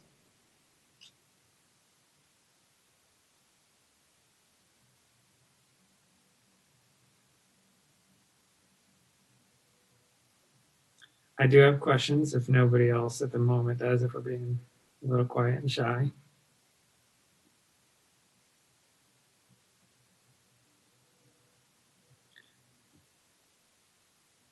Okay, I do have a question. Jenna, one thing I in particular would like to ask is we've heard a lot about competing priorities and how to balance those within early childhood, and thinking about all these different important facets that we've discussed, and just thinking about trying to make sure we're prioritizing the most important pieces that we really need to act on now. How would you suggest that we think about that, and what are those really top priorities to help us make progress in Virginia? there are many priorities, and I think the certainly the challenge of operating in a pandemic is all of us can find ourselves, right? It both feels timeless and it feels unending, and so figuring out how you get out of the crisis and focus, as I say, right at the top of the next hill is critically important. I think the top priority, and as I think the First Lady and Lisa noted, has been trying to get, where necessary, the cash assistance, things like the CARES Act, directly out to childcare, right? So that we can at least stem the closing and make sure to support these programs that are open, encouraging them to recover. I think we want to continue to do that, right? And that's sort of this one-time emergency type funding. I will say, until we address this sort of fear factor, I don't think we're going to see a full recovery. And so when we look at both preschool, Head Start, and childcare, right, that we're still seeing anywhere from 40 to 60% of the system would prefer virtual, right? And again, if you're preferring virtual preschool, which really is hard to make work well, it means that you're probably deeply afraid of sending your child out there, right? And so I think really recognizing we've got to solve the health crisis if we want to see a full recovery of the childcare and early childhood education sector. I think the second piece, which we've been able to kind of slot in, we lost about a month's time in the immediate pandemic, but is building the early childhood system we want for the future, right? And so we really felt, even though it felt a little awkward in mid-April to kind of come back to the transition elements, we thought that was important because it is hard to sort of put out regulation, solve for the needs of stakeholders, support kids across multiple agencies, multiple boards, right? And the General Assembly. And we felt ourselves like it was taking like 19 steps, right, to kind of get something done. And so we felt, even though it felt a little strange where we went from COVID being 100% of our work down to about 80%, 60%, so we could make sure to focus on the transition. And again, as emphasized, we are fully on track to move everything that was put forth in the legislation and to begin to build what we hope will be the nation's finest system of measuring and quality and supporting educators. And I really should reverse it. In the law, it says measurement improvement system. I think we're trying to build, an improvement in measurement system, right? Really sort of individualizing our support, making sure we're getting maximum bang for the buck and supporting every educator wherever he or she works, to be their most effective. And then I think it's almost hard to imagine in this climate, right, Patrick, and we've got sort of only 60% of the system open, but we have to be building back better. And I am thinking sort of day and night, again, we're going to come hard at you all on sort of funding 3-year-olds because we fundamentally think this has been jarring, right, to the system, right? All these childcare programs closed, all of these family day homes, and that kids are going to come into school way off where they would have been. And if we try to treat next year in future years like, oh, we just lost a year, but everything is sort of fine now, I think we're sorely mistaken, right? We've got trust to rebuild with our communities, right? We've got kids who are scared and concerned, who've experienced deep trauma. And I don't think you can crunch that into one 4-year-old year and expect it to be a panacea. I really think that most kids, right, particularly our most vulnerable kids, need a full 2-year preschool experience, right, to kind of help recover from this trauma. And I think from this tragedy, right, from this pandemic. And so I think you're going to hear, even though it sort of seems like how do we get from, a crisis to sort of saying a real emphasis on 3-year-olds? I just think we realize that you might be able to cram letters and numbers in a summer transition program, but the social skills that Miss Anita talked about, right, that mother talked about, like it requires working with kids, it requires developing trust, collaborating with parents, and you can't rush that. And so we're going to come and say, we think every at-risk kid deserves a 2-year preschool experience to have the opportunity to come to school ready. And how do we get there as a state? And how do we, as Lisa noted, do that in a really sustainable way? Hey, Patrick. Yes, Delegate Boulevard, and then we'll come to Delegate Mugler. Thank you. And I just want to personally attest to the incredible leadership provided by our First Lady and to Jenna and Lisa. They did just an incredible job during the session last year and the time since. And I guess my question, because you're talking to a broader audience, but you have a captured audience here with a number of members of the General Assembly. We had the legislation that was passed last year. We had budget items, and I imagine that the governor, with his introduced budget in the next month, will continue to refine where he would like to see some of these priorities. I guess I'm curious from any of the three of you, what specifically more would you like the General Assembly to do, either on the budgetary front, or are there legislative initiatives that you would see as key next steps to continuing that momentum?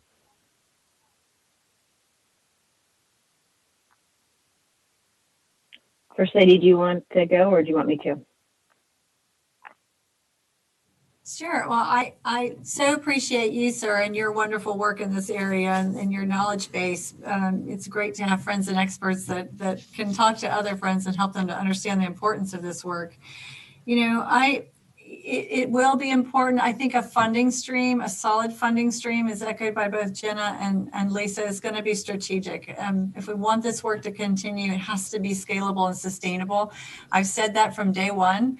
I said, if we're going to do this work, we need to make sure that we can sustain it, that we can't make a promise to our children and then leave them behind. So it's really important that we have a funding source that will stay with them, and so that we can continue to scale this program up and leave no child on a waiting list. As Jenna so eloquently said, and Lisa too, the children need us now more than ever. So we need to make sure that we have a committed source and we can really commit to providing that in the future. You know, I also think about, what have we learned through all this? What can we take into the future? What has worked that we've learned, and how will we be using that moving forward? I think there's a lot of great things that have come from the incredible work of our providers that have kept us and our children safe and learning during this difficult time. But as Jenna said, you know, we're going to have a lot of issues to address. So the longer entrance ramp we can give them into school, the better off they're going to be, and the more we can help them to get there. I'm sure Lisa would like to add to that too. You know, I think, thank you, First Lady. You know, what I would just add to that is, you know, this is a great first step and we have made some great strides, but we have to keep moving forward. And I think that's what you hear us all saying. And so, you know, ultimately, I think for the first time when it comes to early education, you know, in our state, we've got all the right pillars. When I think about what we want for our children, we want access, but we want access to high quality for every child, because it's that opportunity that sets them on a path for success down the road. And so we know the research is very, very clear, decades and decades of research of how critically important this is. So it's not only access, but it's access to high quality. And for the first time, that critically important work is being done. And so giving children access to high quality, I cannot stress enough, is just one of the most important things we can do. And then to Jenna's point, for 1 year of a high quality early education experience just isn't going to make the impact that we need it to make on our children. So we've got to start moving backwards. And you know, it's like I say, how do you eat an elephant, you know, at one time? It's, you know, it's one bite of the elephant at a time. And so we've got 4s, we've done the hard work to make sure that's quality. Now let's back that up and let's do 3s, and let's really focus on expanding access for all of our kids. So I think that's going to be one of the most important things that we can do. But I don't want to lose sight on the fact that, you know, teacher and the quality of teachers and the interactions between the teachers and the children, that's where the magic happens in the classroom. So we need to make sure that we're focused on giving them the resources and equipping them and empowering them to do what they need to do in the classroom every single day. And then, as the First Lady mentioned, we need consistent and steady resources, because if this crisis, if it has revealed one thing, it's revealed how, you know, I mean, how fragile this system truly is at a critical time in children's development. One point to note before the next question, I also just want to kind of reflect back with 2 important data points for you all. You all set aside 500 slots for a pilot for 3-year-olds, and the community, the localities across the state asked for twice that. And thanks to the flexibility and some of the federal funding, we were able to do that.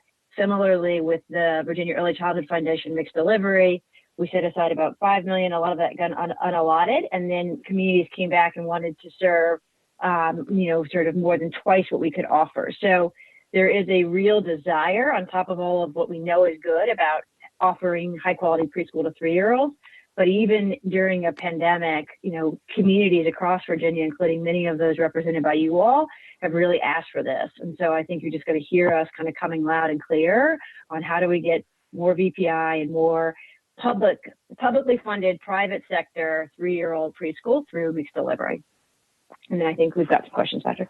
Yeah, I think we have two, and I think that was Delegate McQuinn trying to get in as Yes. well. And so we have two questions. So why don't we go ahead, since we're running a long time, I want to make sure we get to both of them. So maybe we could ask both questions, and then all three panelists are welcome to respond. So Delegate McQuinn, if you'd like to ask yours, and then we'll come to you, Delegate Butler, as well. Thank you, Patrick, and to those awesome women, thank you for your services and your amazing work that you've done. We have, as we look at it, how supportive I was in terms of expanding services, okay, and continue to support that. My fear is with the crisis as it is now, and I guess we're going to have to juggle these balls because I'm not sure how we're going to do it with limited resources. But we have some competing interests now, and that is all of those kids who are left out right at this period in terms of childcare, virtual education. How are we going to address that? And I think that I just want to probably not necessarily need you to answer, but we need to keep that in the forefronts of our minds, that there's going to be a large population of Virginia's young people who have been out of the equation. I was talking to a group on yesterday, and one lady was telling me, and I've seen it myself, so I know it's happening, that she went somewhere and kids were out there on the playground playing.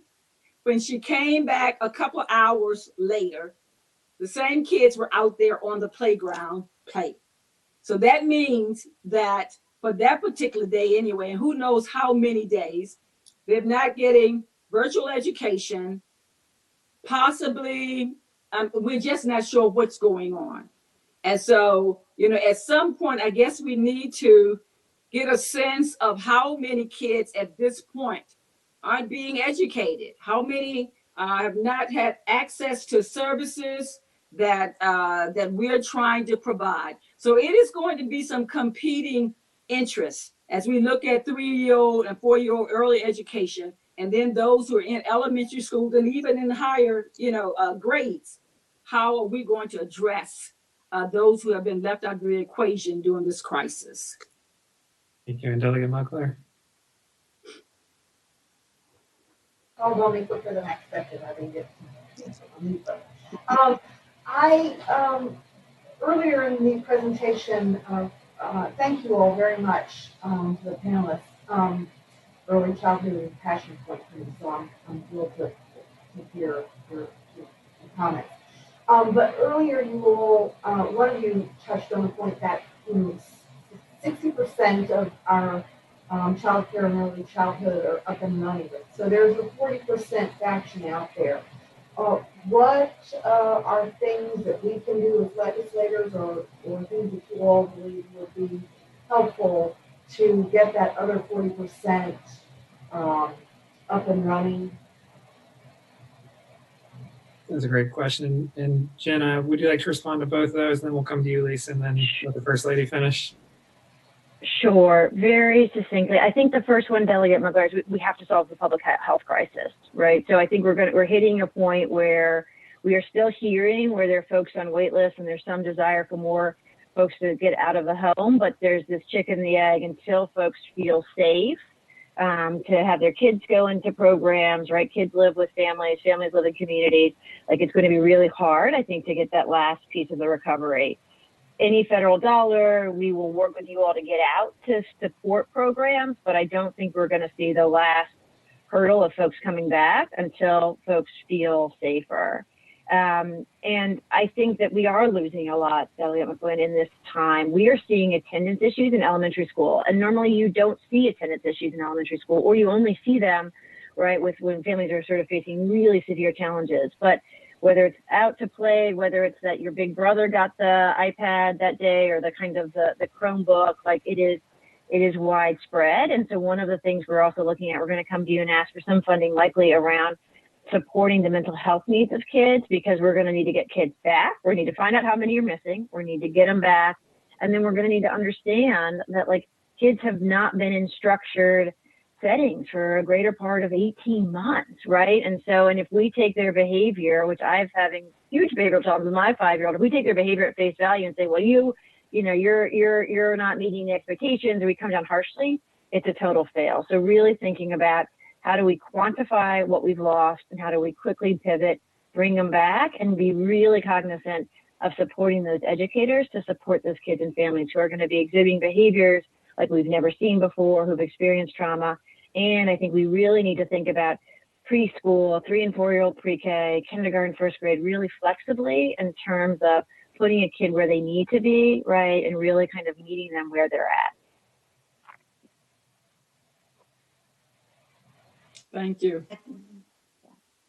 I think that's right. I mean, the only thing I would really add to that is, you know, we just have to keep moving forward, and we need to try to alleviate the fear that our parents feel, the fear that our teachers feel, and also our children. And I would just like to note something that Jenna just, you know, brought to my mind. So in the new E3 school, we use the preschool version of the Virginia Kindergarten Readiness Program, as you heard from one of our parents. And I will tell you, in a very short period of time, we do a fall assessment, and then we do a spring assessment. Well, this spring, we were only able to do the assessment with 50% of our children that would be, you know, ready to head off to kindergarten. And I have to tell you, in that very short window of time, it is unbelievable how drastically the self-regulation and the social skills really showed up as a need in children that in the fall didn't have that need. And so that tells you something. I mean, you know, not only are these children experiencing challenges, you know, and changes in the classroom, as we heard from one of our teachers, but you also have to remember these children are facing, and parents, and I mean, incredible challenges at home, and that none of us have ever faced before. So we do have to be mindful of, you know, how we provide, you know, really a support system for our families in this new norm, because we are living in, you know, the new normal. Thank you, ladies. I think I would just echo everything you said. I would add that, you know, COVID has really shown a light on so many inequities in our society, and this is just one of the many. You know, we all knew these were important issues, and we're starting to work on this to begin with, but I think it's even made it more evident. So I think as people are paying attention now to these issues, these very critical issues, this is the time for us to take action, bold action, commit really truly to serving these children and our families. This is when they need us the most. They've all been hit hard, as we mentioned in the beginning. And so this is I think, a time when your constituents are really going to be listening.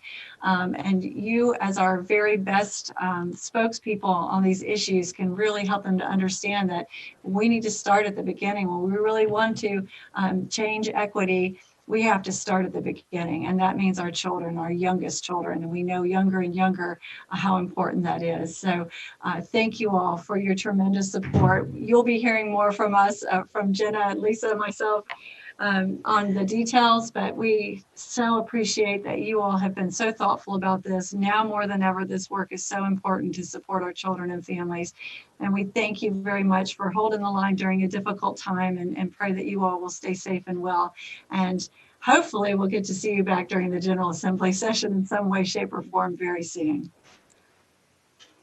Thank you so much, First Lady, and thank you to Lisa and Jenna for joining us for this really important discussion and challenging discussion. One of the topics we heard a lot about here was the financial challenges that we're facing in early childhood. I think we're seeing that across the education continuum. In our next discussion, we'll start to think about that around K-12.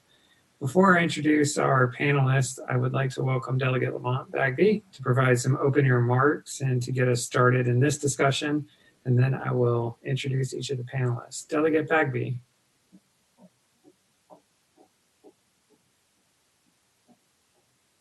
Can you hear me? Yes, sir. Awesome, awesome, awesome. Thank you so much, and good afternoon, everyone. It's great to be here with you. I'm sorry? Nope, go ahead, please. Oh, okay. It's great to be here with my colleagues in the legislature, and I look forward to the upcoming session.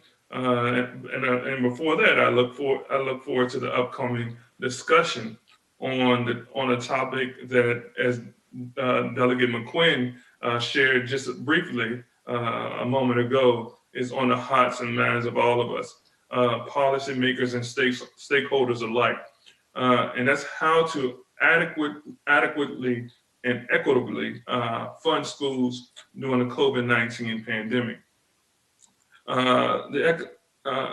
What we're facing as it relates to COVID-19 made us in the legislature realize that we needed to reconvene and rework the budget so that the Commonwealth could better serve its students and citizens, given the circumstances of our current moment. Over the past couple of months, we've had and made use of a couple of new funding sources to combat the threats of school funding cuts. The CARES Act helped and did a significant amount to help us, and actions by the administration has helped us. We have seen our House appropriation and our Senate finance come together to attack these challenges, but we know we still have work to do. We know that thousands of students and families are feeling the crunch of these severe impacts of the pandemic. Maintaining proper funding levels with the important challenges ahead of us. And as the First Lady just said, we need to put our money where our heart's at. We also know that we in the legislature must find ways to approach school funding that are equitable and provide all students with tools necessary to succeed. A lot of what we're seeing as it relates to facing the pandemic and education, coupled with that, and the challenge that we have and opportunities we have before us, aren't new. The pandemic has only put a highlight on those things. And I'm looking forward to the discussion and hearing how in-state and out-state perspectives can help us equitably and adequately fund our schools. And with that, I'll turn it over to Patrick to get us started on the discussion. Thank you so much, Delegate Bagby. We appreciate that. Today, we're joined by two great experts who can talk about, first, we'll hear about the national implications of the COVID-19 pandemic on school finance and how different states are having to grapple with this. And then we'll get to hear from District Leader about how it's impacting their work here in Virginia. So first, I'm going to introduce David DeSchrijver, Senior Vice President and Co-Director of Research with Whiteboard Advisors, to give us that broader national perspective. David? Well, thank you for hosting me today. I appreciate the opportunity. And what I would like to do is give us some broader perspective on what we've seen and the impact of the COVID. And I think we should think about it in a few ways. One, that this has been like a suspenseful and uncertain development. And suspenseful because it's been playing out over the entire year, and it's going to continue to play out. And there's a lot of information that we just don't have yet. And so you see different states that took a different approach depending upon where they were in their budget cycle. For example, I know you just recently closed up a legislative session, but in New York, it was in March when they first had to adjust the budgets. And they made some pretty significant cuts in order to do that for this school year. And have been using stimulus as largely backfill to make up for reductions in state cuts. Others have been discussing and debating whether cuts will come, how it will play, and a lot of it's been a wait and see type of game. You have states like Texas that their legislative session doesn't start until January. So they've been on kind of pins and needles looking at their revenues, looking at issues of what's the oil and gas revenue look like, how's that, it's not looking good, whether they have to make cuts, and whether they can sustain until they get better information going forward. So it's been fairly suspenseful across the states. It's been uncertain because a lot of it also, this recession is impacting different than it did in 2010, 2008. And that's because of, in a normal recession, the local economy keeps on plugging. You can still go to the ball games. You can still go out to dinner. Not the case here. So you've had a significant impact around local economies, particularly around hospitality, not so much on housing. So it's very localized. And so it's been very uncertain, very uneven, and we're still figuring out what the long-term impact looks like. And I think most districts and certainly most states have been very mindful of have been mindful about the long-term impact. And this is a story that has to be told again and again. I'm excited to talk about this, in that for the most part, there are some states that cut state aid, use the federal funds as backfill, and are waiting to see what happens. But in other cases, they were able to maintain funding from last year using a variety of state mechanisms within the state, and are budgeting for maybe small increases going forward. That's all true, but there's also completely different costs being imposed upon schools. And so level funding is just not level funding. And I think we need to think about what a K-shaped recovery looks like. And I don't know if it's been mentioned at this point, but those jurisdictions and those economies that some have done fairly well in the economic recovery, others are not doing as well. And those on the downward slope, both economically and in communities with schools that rely in large part on state revenue that may not be there, they're feeling the brunt of this. And so we've been looking at the information and thinking about all the factors that kind of determine where we sit on this. And some of the key factors certainly are what was the response to the basic state aid, how the federal stimulus was used.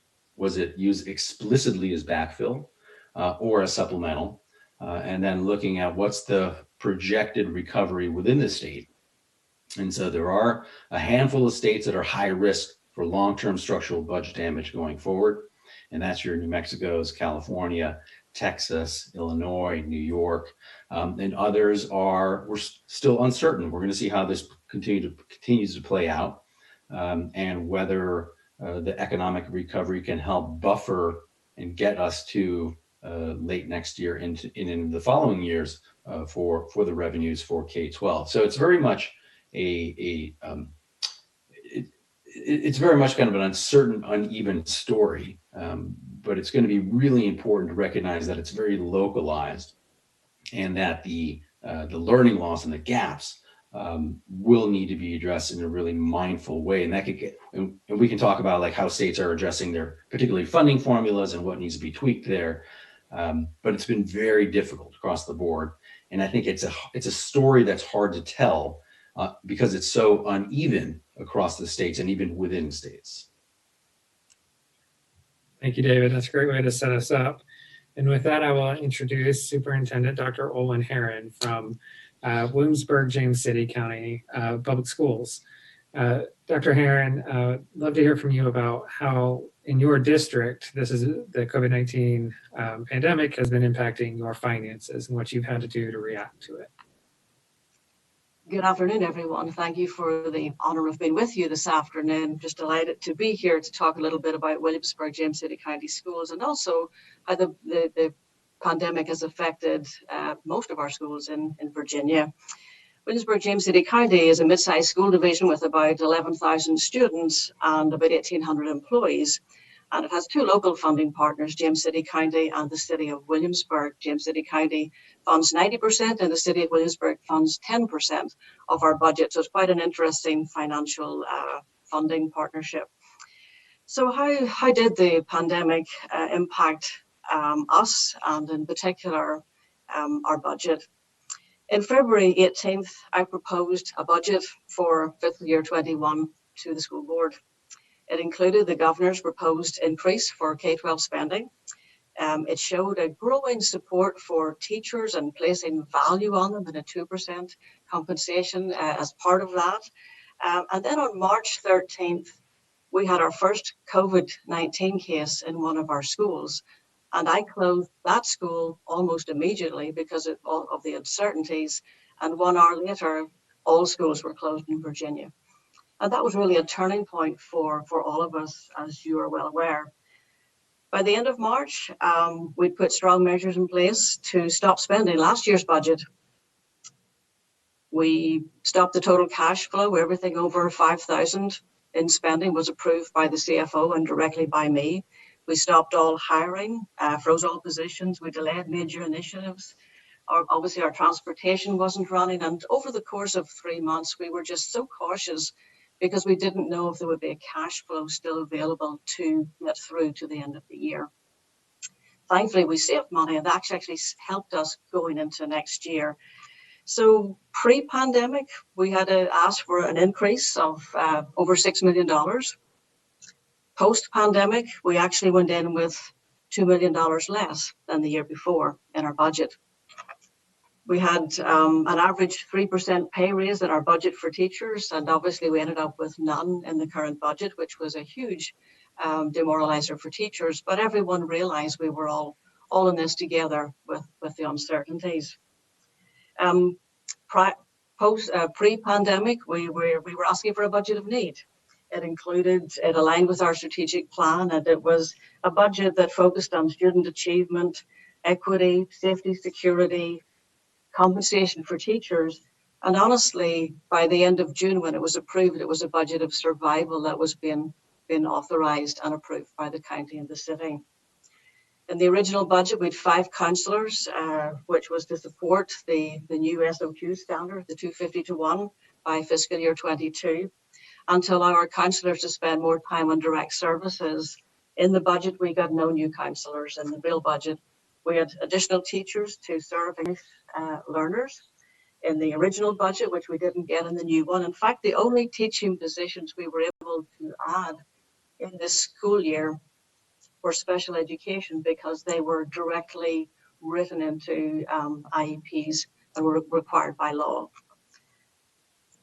It's interesting, we had so many supports in place to address the behaviors and the social emotional needs of students, and yet we weren't able to do any of it. All of that aside, we had a pretty robust capital improvement plan on the cards as well, ready for approval last year. And then during this fiscal year, it was a 0%. There was no improvements to our capital improvement plan either. With all of that, we were able to survive this year, and I think part of it was because of the CARES Act funding, which has been mentioned already. But I'll reserve maybe some of that for another moment. Thank you. Thank you so much. And so now I will open it up to the floor for questions.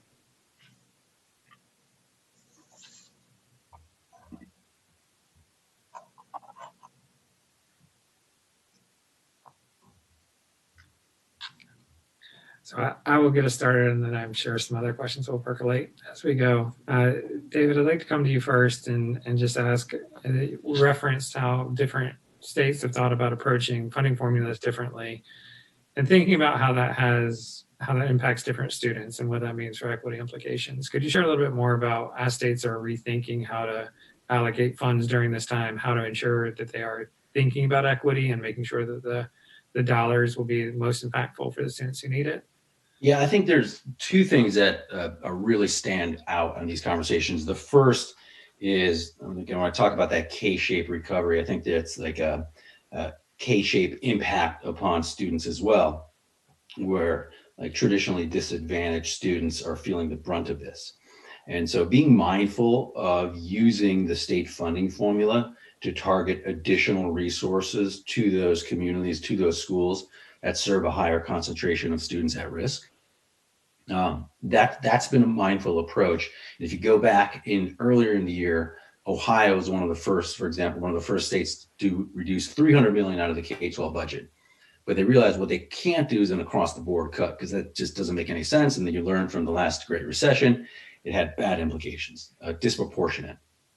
And so they were able to look at the components of the state formula that are weighted for at-risk students, and they use that as a way to balance the funds or balance the reductions. So where that was the greatest, they took less out of those budgets, leaning on the ability of districts to use some of their local revenue.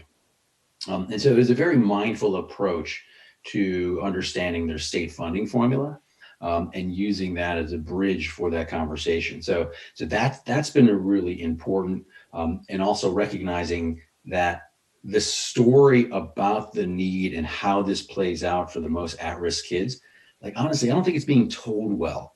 Because if you talk to members of Congress or advocacy groups, what they see is states that were managed to keep about level for this school year. And so the damage wasn't as bad as they thought, without recognizing the challenges of those particular kids and the challenges of the increased costs that many of the schools are bearing. And so it tends to be, because it's so much of a wait and see what happens, it tends to be a complicated message. But the short answer is a lot of states have been leveraging their funding formula and identifying the weights as a vehicle to make those adjustments. Or in other cases, they'll not touch the funding formula and just address categorical programs and reduce those or suspend those for a short period of time. Thank you, David. And we have two legislators who would like to jump in with a question. We're going to come first to Delegate Guy and then to Delegate Davis. Delegate Guy? Yeah, this question's mostly for Dr. Herron.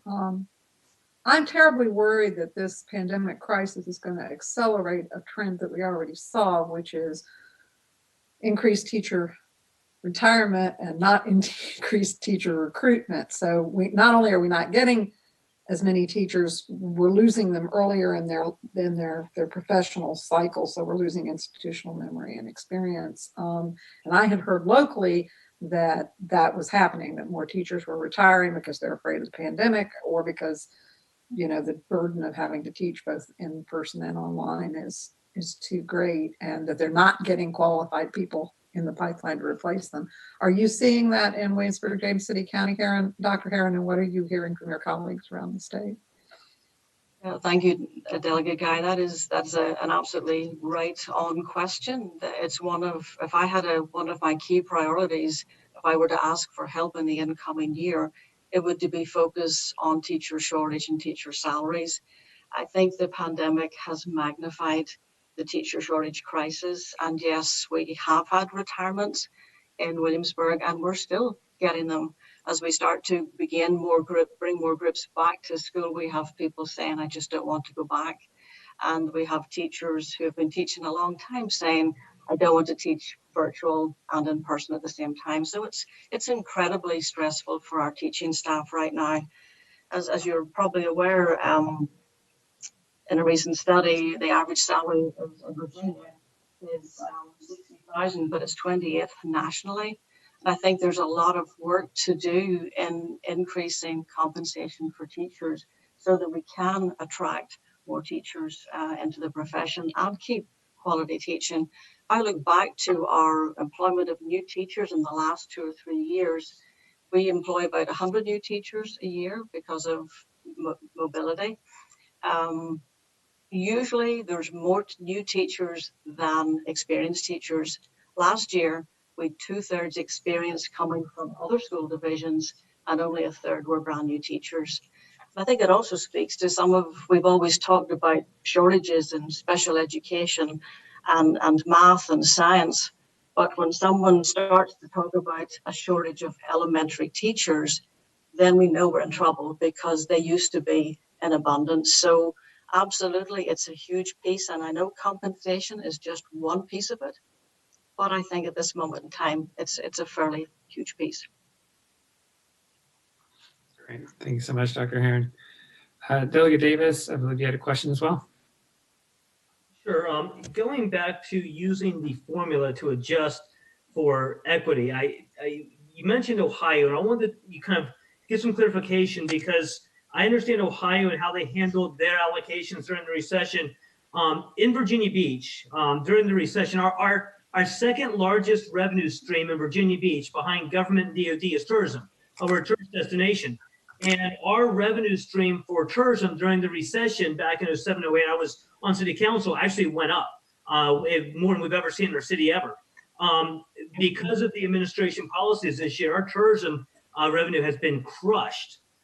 So I didn't know if you've seen models out there that account for that, because usually you can look at a recession to account for this, but usually recessions allow for some to go up, some revenue streams to go up, some to come down, whereas this just is completely crushed it across the board. And I didn't know if you've seen areas that have tourism and how that's been allocated for. It's a really good question, and it depends on the jurisdiction. Obviously, a good example is like Nashville, Tennessee.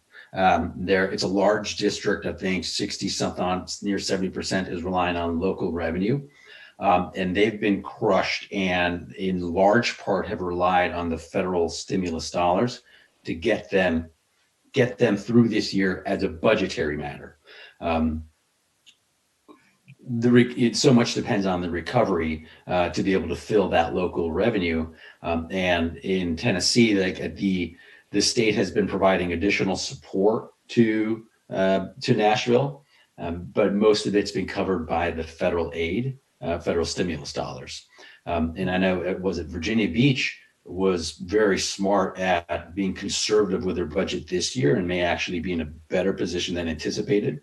That said, like the uniqueness of this pandemic around local hospitality towns is significant, and I can certainly share with you the way different states have addressed it, but there isn't a good answer to that. Like it's been the federal stopgap. The biggest threat here is in those cases where the state has managed to hold the line, but continuation of holding the line is contingent on a future stimulus. That's what's causing great concern. And the story that's not being clearly told is that in the absence of additional federal help or a fast recovery, which not sure we're going to be there, there's real long-term structural damage to budgets that can happen.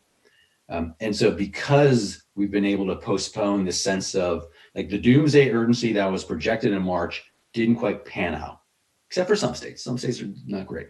But overall, like that story overwhelms the fact that we've bridged this point at great risk of future structural damage that hasn't been addressed. And so that's what I mean by this is a complicated story that requires a clear understanding of what's that balance between state and local. And traditionally in the past, those that relied larger on the state were more subject to the threats of an economic downturn. But this time around, that's not the case. Like this time around, it's across the line. And so it's been federal stimulus. Long-winded, sorry. Federal stimulus has really been covering that. Time for follow-up, David or Patrick? Yes, please. So David, one other question I have is, I look at this as two sides. One is we want to keep all the local school systems financially secure. And obviously there's a huge impact on local revenue during all this. So we got to have supplement for that. The second is, does keeping them financially secure equal helping the students in those areas as well, or not? So when I look at this, it seems like the tech gap has showed a tremendous, the pandemic has showed a tremendous impact of what the tech gap means, right? So by funding them, are we just keeping the school system secure financially, or are we actually helping the students when the problem at this point probably isn't money, it's tech and everything else of how do you educate the students virtually when they don't have broadband and everything else under the sun? Yeah, I think the challenge, and we're going to see this, assuming things play out on the presidential races that they seem to be going, there'll likely be another stimulus. That number, who knows what that's going to be? It's ballparked anywhere from the range of like 30 to 70 to 100 billion. Remember, we got 13 billion for schools the first time around, so all this is fairly significant. There is going to be a real equity question and auditors will be closely looking at how these funds are spent. So not just for like blocking and tackling and ensuring equitable access, that's still an issue, but whether the strategies that are being invested in are meaningful or thought to be beneficial for these students. And you see this actually in some of the initial Senate HEALS language, where education and technology is not just for stuff, but for meaningfully engaging parents and students in their academic learning. All terms of which, like, who knows what that means, right? But they're going there. Like that's fundamentally different than making sure kids got Wi-Fi, like they have Wi-Fi and access, but that's still part of it. So there's going to be an additional scrutiny on the benefits that those particularly high at-risk students are getting from these funds. And I think you'll see that going forward because, one, like there's an agreement that more funds are needed. And so if they're provided, you can be sure it's going to be stressful for those grant managers who have to handle this stuff. Thank you, David. Dr. Heron, would you like to address any of that? And then we'll come to Delegate Mugler after that. Yes, sure. I think some of the ways that you begin to address the equities, there were several things in the budget that were unallotted that are incredibly important if the funds are there to put them back into public education again. And that is increasing the cap for at-risk add-on funding for students in poverty, because that begins to address some of the balance in funding. And another place where you add funds, which always will make a difference, is early childhood. Anything you can put out to address the gaps in the beginning of a child's education is going to pay dividends for the rest of their lives. If students can come to us more prepared and ready, then we stand a chance of taking them forward and breaking down the barriers of equity. Perhaps another piece that is important, we're very fortunate in Williamsburg to have incredible facilities, and we are 70% funded by our locality, who are suffering because of tourism, just like Virginia Beach. But there's a lot of teachers and students in schools that are not the most pleasant place to be, that are virtually uninhabitable. And so if some funding can be put into some of the environment that students are actually learning in, I think that would be an equity piece as well in the overall puzzle. Those are just some of the things. And the other thing that comes to mind when it comes to equity, I think in the last recession, there was a cap put on the support staff that would be paid for by state funding. And I think that has damaged students with systems with less resources more than it has systems with more resources. No funding not enough for counselors, for social workers, for psychologists, for teacher assistants, for all those support mechanisms that wrap around our students who have the most needs. Thank you, Dr. Heron. And Delegate Mugler, I think you had a question. Yes, thank you. We are seeing across the board in our public schools enrollment losses. Sorry, of course, when I unmute myself, phone ring. So we're seeing enrollment losses, for example, in one of the localities that I represent, there are 300 students less than at the end of last year. So they know going in that by the end of the year, when the average daily membership is looked at, there are going to be some significant funding losses as a result of that. Any thoughts about how we will be able to deal with that? Is there something on the state level that we can do to help those localities? Because they're, based on the average daily membership, they're going to be off the mark. Absolutely. We're facing an incredible loss in Williamsburg, James City County as well. We're down about 580 students, which is $1.9 million, which is very significant. And I've no doubt those students will start coming back again, but it may take a period of time in which for that to happen. So one thing that I know is already in discussion is the average daily membership, the ADM, because that's the floor for basic aid. And if I know there's conversations around delaying looking at those numbers until March, but if we go back in March and have divisions pay retroactively, we won't be able to pay our salaries through the rest of the year. So some discussion around holding systems harmless this year and next year will be absolutely vital for the sustainability of our schools. If we do that, it gives us a chance to walk slowly back to normal. We're in a marathon, not a sprint, and I think it takes time, and we need that floor of basic funding to get back to where we were before. If we don't have that, very likely we'll have to lay off staff, and that'll be teaching staff and other staff that we lose in every single school division. And states have addressed this. So Texas, Idaho, Louisiana, California, good examples of like Texas, California effectively hold harmless in punting. Idaho switching from ADA to FTE as a proxy for a set period of time. And so they're kind of delaying the decision or using another proxy to get a sense of what's the cost or what's the commitment that the state should provide. But I think everyone's going to have to address this across the board. And the pressing questions are for how long? And if not like ADM or average daily membership or average daily attendance, can you temporarily use a resource base of looking at the employees, looking at the resources that are needed to provide adequate services? So that's the conversation that's happening across other states. Patrick, this is Delegate Tyler.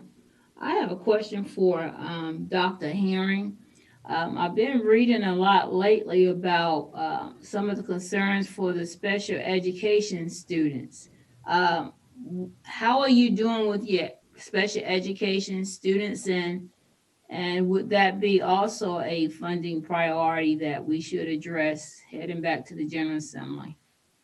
I think special education students are always a priority. The percentage of those students identified with special needs has actually increased over time. In fact, it's about 15% of our student population now.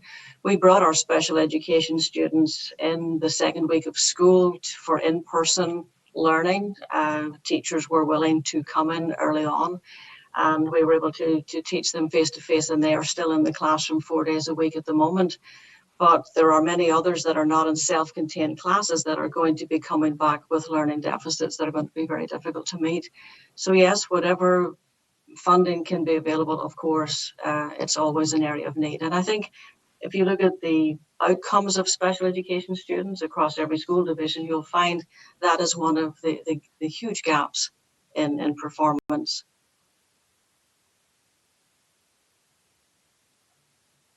David, would you want to speak briefly to how states have ensured that students with disabilities and other similar groups like that, what are some of the different ways that funding has flowed to help make sure that districts and schools have enough support to be able to provide an appropriate education there?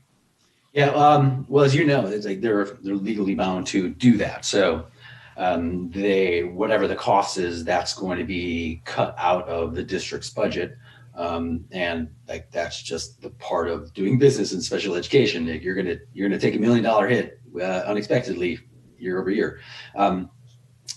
What tends to happen is ensuring that those students that are at risk, special education at the center, are first protected, and everything that's done around cuts, around adjusting budgets, kind of start at the state level, then slowly go to the administrative office, and then slowly go to operational issues, and slowly go to filling new positions. And so the last thing ever that's ever reduced, one, because you can't legally, is special education.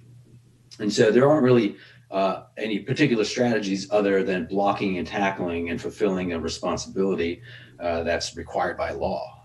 So there isn't any kind of novel approach there. It just has to be done. And if that increases your kind of the budget deficit or long-term trouble, then that's what you got to deal with. So there's no easy answer, and there's no strategy around that. So we have time for one more question. And I know everybody needs to get to their meetings. Anybody have one last burning question they would like to ask?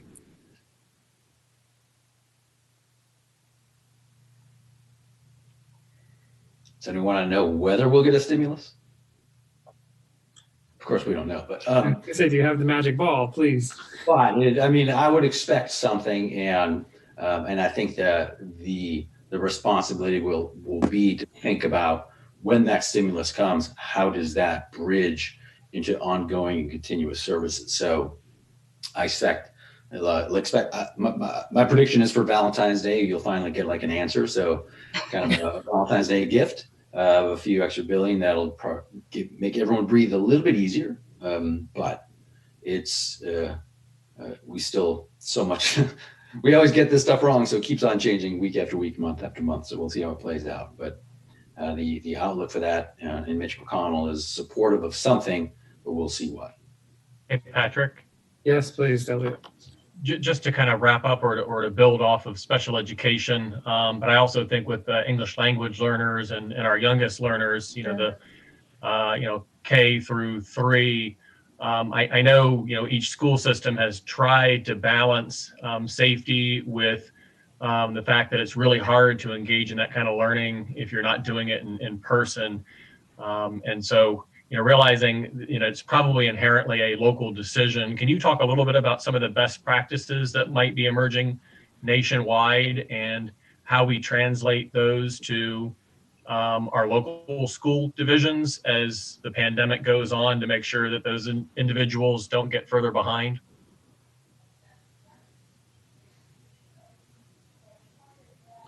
Is that who's that question directed to? Anybody who can answer that question, whether that's you or others, or maybe it's not something this panel is prepared to do, but that's the biggest feedback that I've been getting is, ensuring that those best practices are disseminated and can be acted upon by individual school districts, realizing that those are the most vulnerable to not learning under virtual circumstances. Dr. I can certainly speak to what we're doing locally. K through 3, we do have 2 days a week in person right now, and we've actually focused a lot of the emphasis on reading, writing, math, and then the other subjects are very much in the days that they're not in front of the teacher. So we've really tried to focus our energy on the most important learning in the end days, that the teachers have the students in person learning, and that seems to be working so far. And nationally, what you've seen is the state agencies, and I think your Virginia agency has done this as well, but to take a more aggressive role in being a clearinghouse for well-regarded practices and resources, recognizing that many of the students who are EL students will be served in districts that don't have all the resources they need.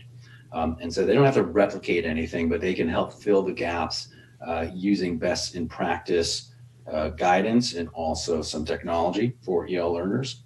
And so the states, particularly Texas, is a good example, in part because they receive through the stimulus dollars, they got these Reimagine K-12 grants. They're able to provide more distance learning opportunities and best practices and training to both family and teachers using the platform that they're investing in. So I think you see the states taking a little more of a ambitious role here to provide services more equitably instead of relying on district to district to figure it out. Yeah, well, thank you for that last question, Delegate Bulova. And it's certainly, it's a challenge where we know that a lot of different learners need different approaches, which makes this even harder to estimate costs and understand exactly how we need to be responsive. So that's a great point. Thank you so much again to Superintendent Herron and to David for joining us and sharing their wisdom. And thank you to Delegate Bagby for your introductory remarks there. I promised we would finish on time because I know you have a lot of business to get to, and so finish on time we have. Thank you all for joining us today. We will start again tomorrow morning at 8:45 a.m. and we look forward to seeing everybody there. We'll have lots of good conversation on higher education, as well as some discussions around broadband and digital access. So reach out to our team if you have any questions, but we look forward to seeing you again tomorrow morning. Thank you all so much.